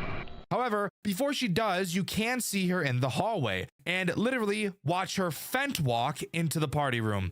Seriously, look at the way she initially bends backwards to start walking. That's disgusting. Anyways, once you see her in your vent, put the Freddy mask on. However, unlike the original where she just disappears, much like FNAF 2 Reimagined, Chica does actually come out of the vent like Toy Bonnie and stares into your eyes for a bit. While most people would just wait for her to leave, I actually toss around the thought of taking the mask off and allowing her to start digging in me. I could talk about my attraction to Toy Chica for days on end, but let's move on to talking about the final threat this night introduces, Toy Freddy. The fat ass, whale ass, elephant ass, hippopotamus ass, dump truck ass, island in the ocean ass, massive ass, gargantuan ass, obese ass, folds on folds ass, looking fat ass, fucking fat ass robot. Toy Freddy. Toy Freddy, Toy Freddy, while morbidly obese, if you weren't aware, is actually the first character in this game to do something completely different from the original, which I actually think is really great. A problem I have with FNAF 2 is the amount of characters that all do the same thing. While you could argue that Withered Freddy is supposed to be the main character for FNAF 2, given the fact his face is on the icon, I actually think Toy Freddy is a better fit for the main character, just given the environment the game takes place in and the overall theming of the game. And to have your main character do something as boring as Toy Freddy does, aka just walk through the hall and appear in your office, it just feels so boring and lazy. Toy Freddy in this game is actually just an asshole. If you look on your camera map, you will see 4 cameras that have a thick green ring around them. These cameras each have a breaker box inside of them. Occasionally, Toy Freddy will laugh, signifying that he's about to do something devious like putting his hand in the cookie jar, only to find out that it's empty because his sausage finger ass already put his hand in the cookie jar 36 other times today. When you hear him laugh, he'll appear next to any one of these 4 breaker boxes. You'll have to quickly find which one he appeared at and flash your camera light at him and he'll go away. He's afraid of the light, which would make sense given his build. I'm willing to bet he's the type of guy to sit in the dark at his computer all day playing a World of Warcraft, League of Legends, Valorant, or something really niche like EverQuest. so light being his weakness makes total sense. Also, we know this fat ass plays games all day and does nothing else because playing a video game is literally his mechanic in Ultimate Custom Night. This is canon, guys. He's a fat piece of shit. Scott confirmed it. He actually called me last week to tell me, quote, "Hey yo dog, Toy Freddy is a fat piece of shit, you feel me?" And I was like, fuck yeah dog, I feel you. Anyways, moving on to the last thing I want to talk about before we move on to night 2. The way the camera in this office controls. There's no other real way to describe it except fucking awful. It just feels really bad and awkward to control. It lags behind your mouse, which I'm pretty sure was intentional, but it just feels off. I was trying to click Toy Freddy's nose in my playthrough, which you can see over on my second channel, Dxtr Black, and I just literally couldn't get the camera to stop freaking the fuck out while I was trying to do so. On top of that, there's this weird stutter it has when you go near the vents. You'll go to click on a vent to shine your light at it, but before you can, for no reason, the camera will just stutter and move even more, even if your mouse isn't moving. It's goofy. I know I nitpick a lot in these videos, but I think controls are something that should be nitpicked. That needs to be nailed. Remember how I said that was the last thing I wanted to talk about before moving on to night 2? Well, I lied. There's actually 2 more things I want to mention. First, I forgot to say the music box is still a thing.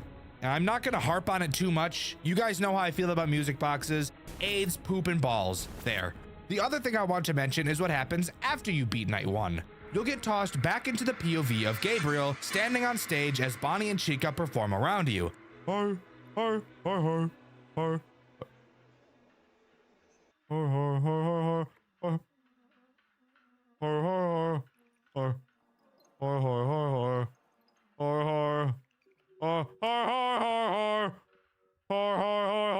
Eventually, they stop performing and just stare at you, which is very uncomfortable, especially Chica. Chica's model in this game is like really fucking gross and uncomfortable to look at, so I didn't like that too much. It looks like she doesn't brush her teeth for a living. Eventually, the puppet appears in front of us, the curtains close, and we're booted into night 2. Night 2 starts by allowing you to walk around the building yet again. However, this time, we're actually allowed to go inside the arcade room. And of course, if you couldn't take a guess, there is an arcade machine that we're able to play.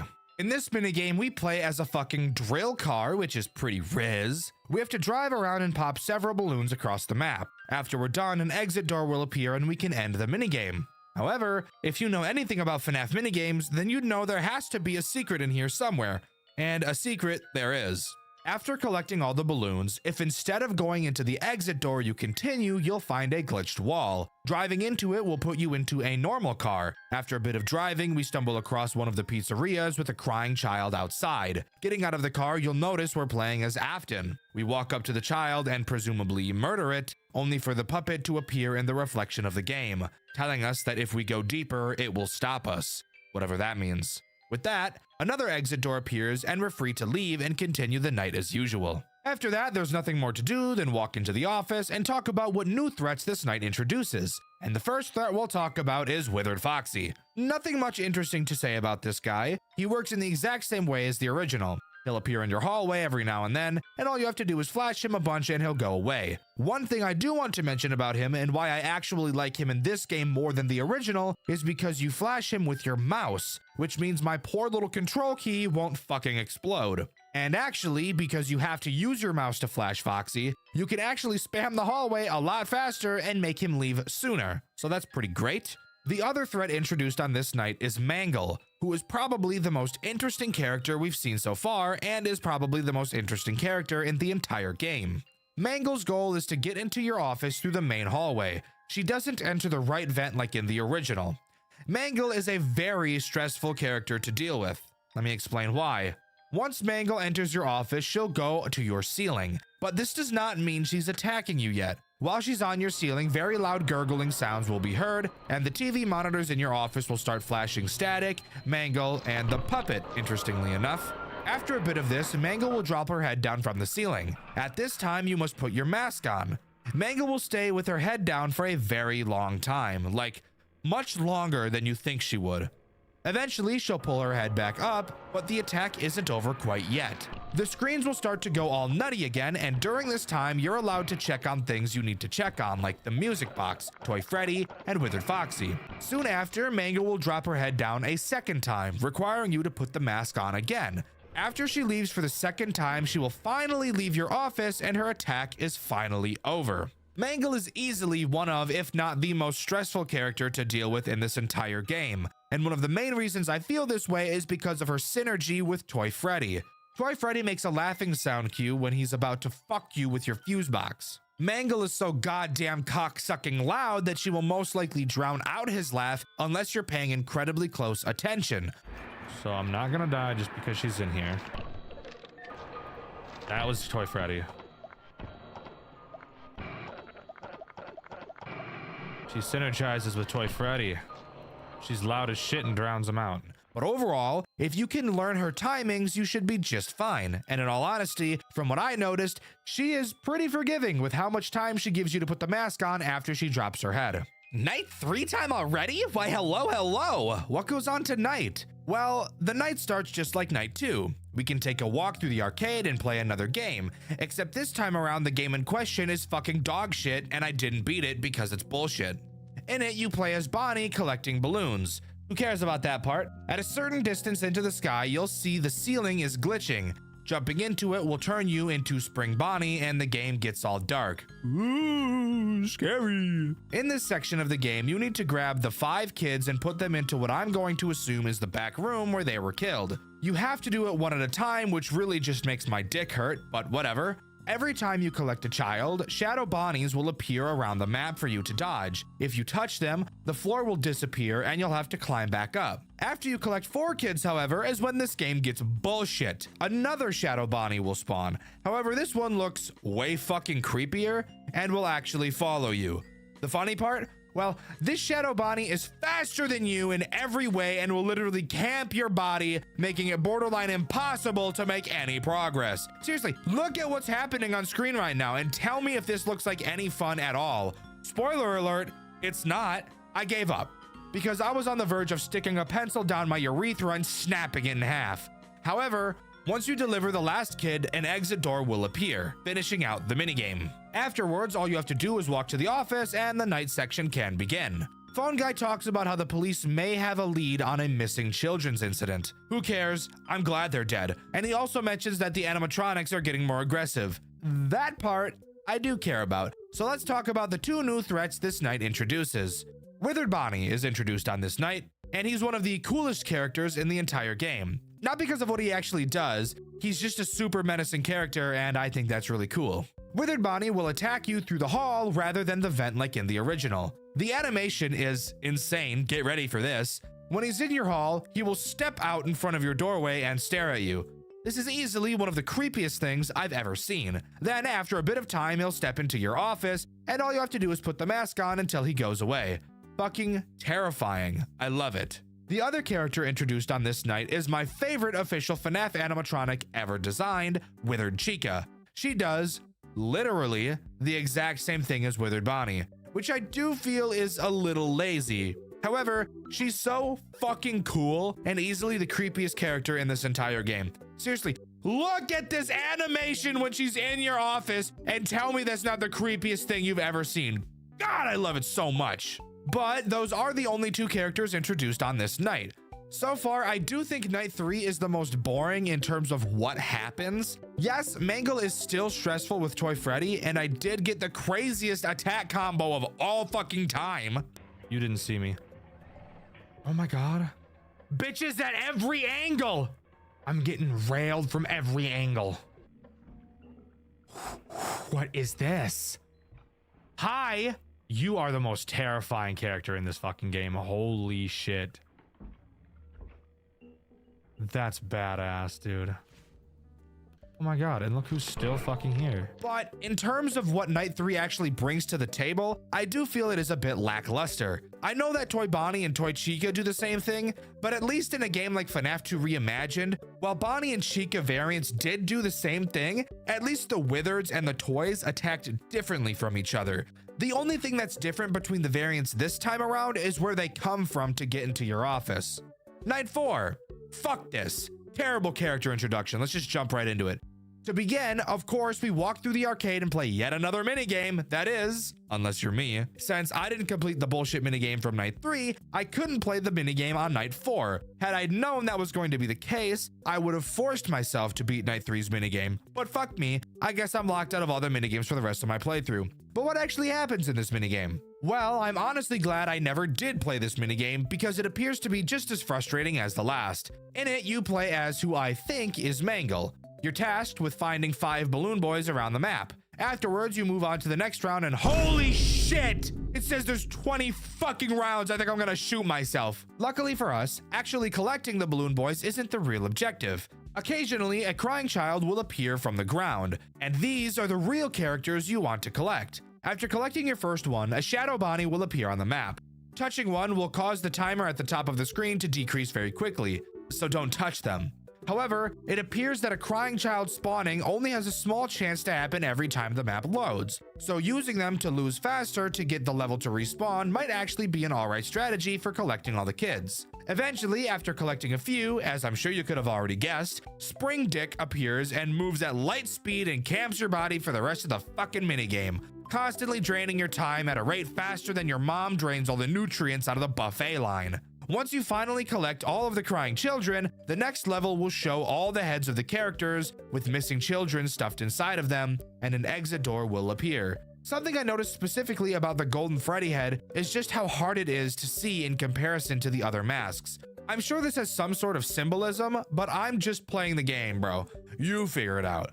Anyways, after touching the exit door, you walk to the office and it's time for the night section to begin. This night introduces 2 new threats. Let's start with the threat that is so annoying you'll want to light your PC on fire and then throw it in a river. Balloon Boy. Balloon Boy has somehow been made even more annoying than in the original.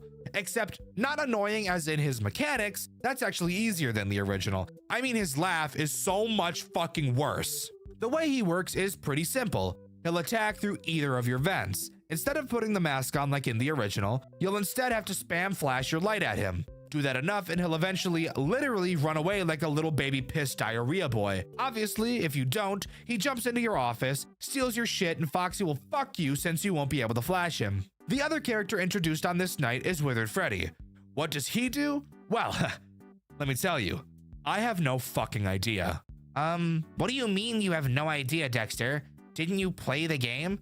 Yes, I did. However, this series and this Dexter White video specifically, I wanted to try something a little different in the video creation process. Typically, after I finish recording a black series, if I think the game was worthy of a white video, I'll put it on my white list. Depending on how much I either liked or disliked the game, will determine how high up on the list the game will go. And when it comes time to script a Dexter White video, I choose the video at the top of the list and write the entire script in one sitting. I feel this leads to the beginnings of my scripts being really hard to get into, and I feel that it also makes the amount of energy I have near the end of the script drop off. So I thought for this game I'd try something new. After recording each Dexter Black video on this game, I would write the script specifically for that section. That way, I'm not writing a lot in one sitting and I get a fresh reset every day, which I've noticed has been making me a lot happier with the script in general. However, this does bring up an interesting issue that I've only noticed now while writing and talking about Night 4. While yes, Withered Freddy was introduced, for some reason, he literally never attacked me once throughout the entire night. So I quite literally have no idea what he does and I can't really talk about it. So this is a little awkward. I'm gonna consult the wiki real quick. Just give me a second. Let me just 87, okay, and Night 4. Okay, here we go. We just we'll go to the hallway on that.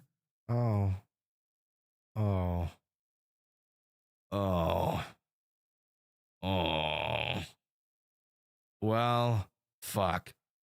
I really thought he was gonna do something cool, but no. He does the exact same thing as Withered Bonnie and Withered Chica. Just walks to your hall and eventually goes into your office where you have to put the mask on.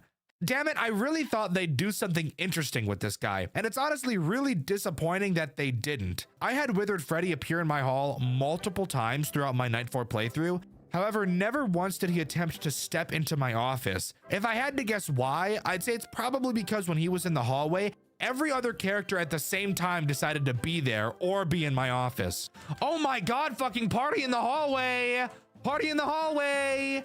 Let's just fucking not do this.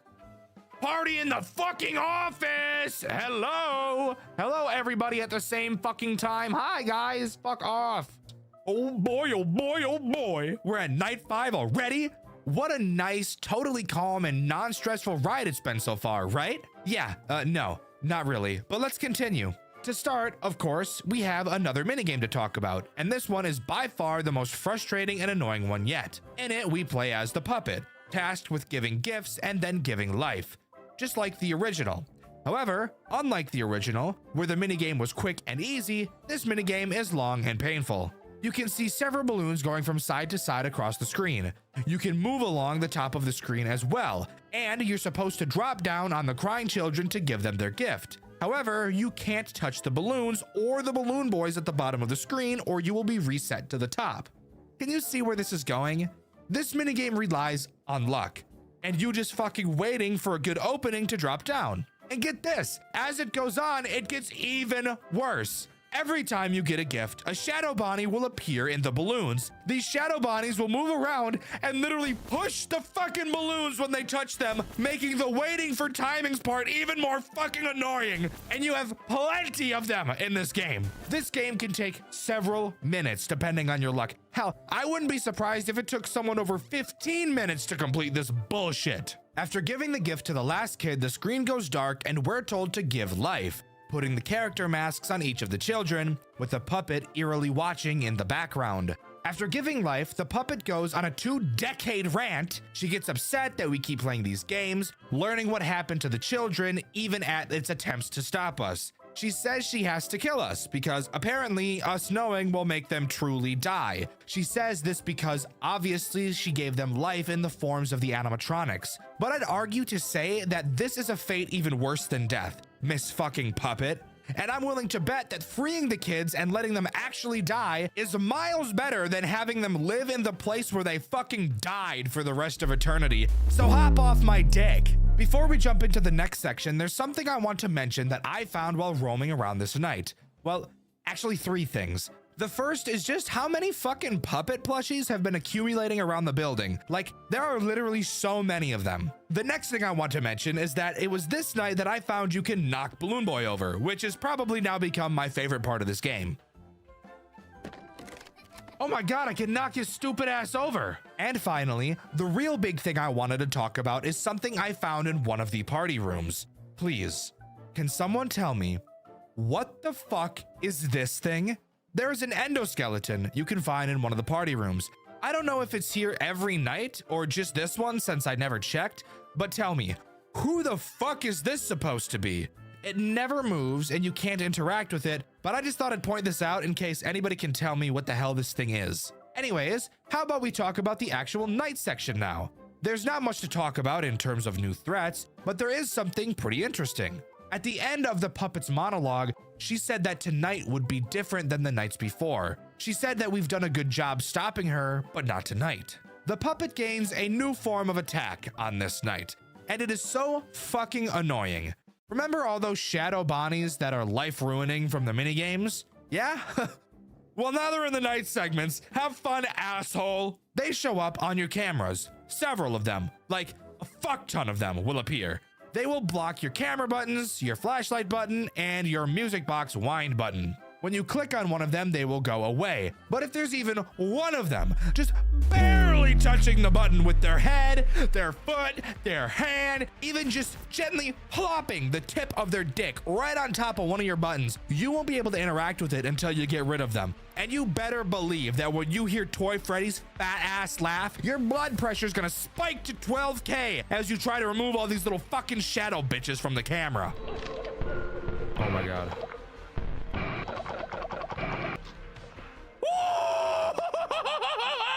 But that really is the only new thing added to this night.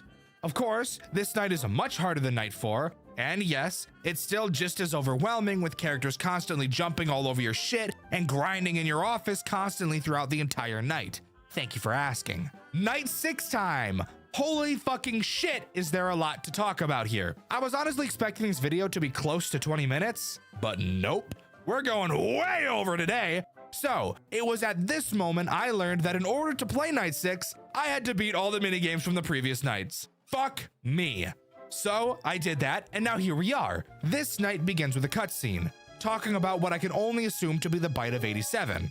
Or the bite of 83? I think this one is 83, I'm pretty sure. I literally don't know the FNAF lore at all, it's so fucking awful. In this cutscene, we play as Jeremy Fitzgerald, going into a play area to retrieve a Freddy plushie. Of course, this play area is where Mangle is kept, and it's at this moment we notice that Mangle has the toy in her mouth. Attempting to go get it, she crawls away into the slide. Following behind her, she goes down the slide and we lose sight of her, only to see that she's placed the toy in a very convenient spot. Ooh, convenient. Going to grab the toy, Mangle swoops down on us like a pedophile in the park and bites the shit out of us, killing us instantly. Jeremy is then fished up by Old Man Consequences. He explains how people who have died unfairly don't get reeled up to the surface and are forced to stay underneath the ocean until they get peace. Even though we as Jeremy died unfairly, he explains that he made an exception for us because we died due to the supernatural. He also knows that we haven't finished what we started. This conversation with him goes on for a very long time, so let's just skip to the interesting part. We come back to the building. Of course, we're playing as Michael, not Jeremy. Just wanted to make that clear in case anyone was confused as to what was going on. We are indeed Michael Afton in this game. We enter through the back of the building through a vent and go to walk back to the office. However, before we do that, I want to point out that for some reason, Toy Freddy is not on stage and is instead standing in the same party room we saw that weird endoskeleton in previously. Oh, and of course, there's yet another minigame to play. Heading into the arcade, we can begin. This time we play as Chica and we have to bring a bunch of cupcakes to a table. You'll notice that this time around, there is a lack of Shadow Bonnies. That is, until you collect all the cupcakes. If you head up afterwards, you'll see the stick figure Jeremy pointing you towards a wall. Walking into it, we get teleported to a room with several platforms. It's in this room where the big bitch Shadow Bonnie is present. If he touches you, you get teleported back to the cupcake table and will have to come back. In this big platform room, there are characters from every other minigame you've seen so far, retrieving one of the missing children from each, giving them gifts, and then finally giving them life once more. The puppet tells us we need to stay out of its way, and an exit door appears for us to leave. Candy Cadet thought it'd be a great idea to block my fucking path to the office. He speaks to us, but it almost seems as though the puppet is speaking to us through him, given exactly what he says to us. Congratulations, Michael. Oh, hey, Candy. You won a free story. No coins required. Why do you know my name? Hey, Candy Cadet. Michael, you should have never come back. Oh. I told you to leave us alone. Oh, is that the fucking marionette? I'm happy. We are all happy.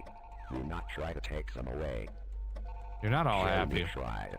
You do not want to be like Jeremy. Right, Michael? Oh yeah, Jeremy got bit. If you answer that phone, if you listen to Jeremy, I will have to stop you. I know there is good in you. I know you are sorry. Please leave. Oh, okay. You can't stop me, bro. After this, we find a different way to the office, and the night begins. Nothing new to talk about here, it's just a harder version of Night 5. That is, until we see a certain shadow rabbit in our cameras, and the building goes dark. The lights come back on, and the phone begins to ring. Every camera has too many balloons on it, and our Freddy mask has been replaced by a foxy one. There's no better way for me to explain to you what happens next. It's much better if you just watch for yourself.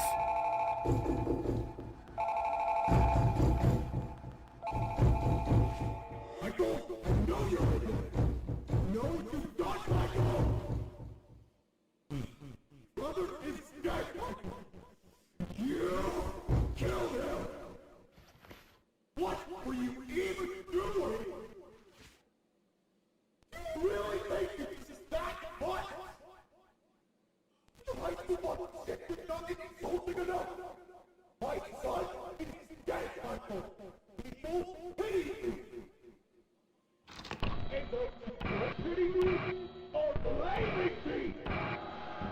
You don't want to buy me? The little face of my restaurant? So many are going to think I failed.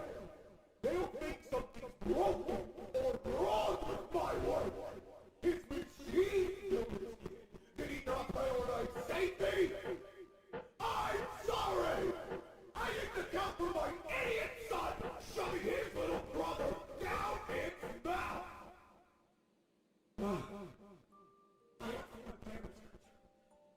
need people to know this poor horse boy that caused this was no fault of mine. You are almost an adult.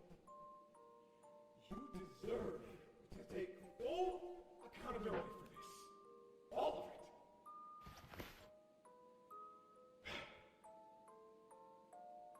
You know, I'll never let go of this, Michael. You've ruined my life. I'm going to tear yours apart.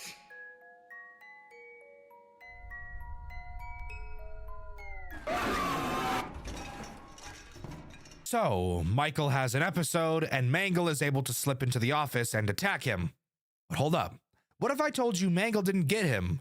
Michael comes to. He survived by jumping into one of the vents. Now it's time for us to make our grand escape. We crawl through the vents into the kitchen where we see withered Chica. Fucking terrifying, by the way. Sneaking around her, we enter the hallway and a chase with withered Freddy begins, withered Bonnie following close behind as well. We run through the back room, interestingly seeing that weird endoskeleton from before, but we don't really have time to focus on that. We close the door to the back room, but it's not long before withered Foxy starts to chase us as well. Getting into the main party room, a sign falls and blocks Foxy from being able to get us. We try to run to the exit, only for two balloon boys to block the way. Before we can think of what to do, the puppet jumps out of her box and yet another chase occurs. Choosing to run to the emergency exit, Toy Freddy blocks our path. Running back into the main hallways, Toy Bonnie and Chica spot us and the chase continues. Running down the hall, Mangle falls from the ceiling as we make a sharp left into the arcade room. Exiting, Toy Freddy greets us on the other side and we make it to the exit.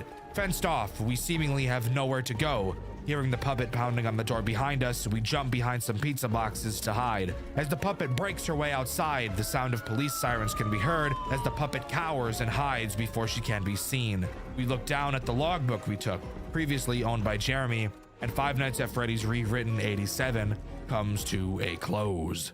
While yes, this is where the main story ends, there's still something super interesting I want to talk about, and that is this game's extras menu, which actually isn't even a menu. It's basically just a 3D environment you can roam around and explore.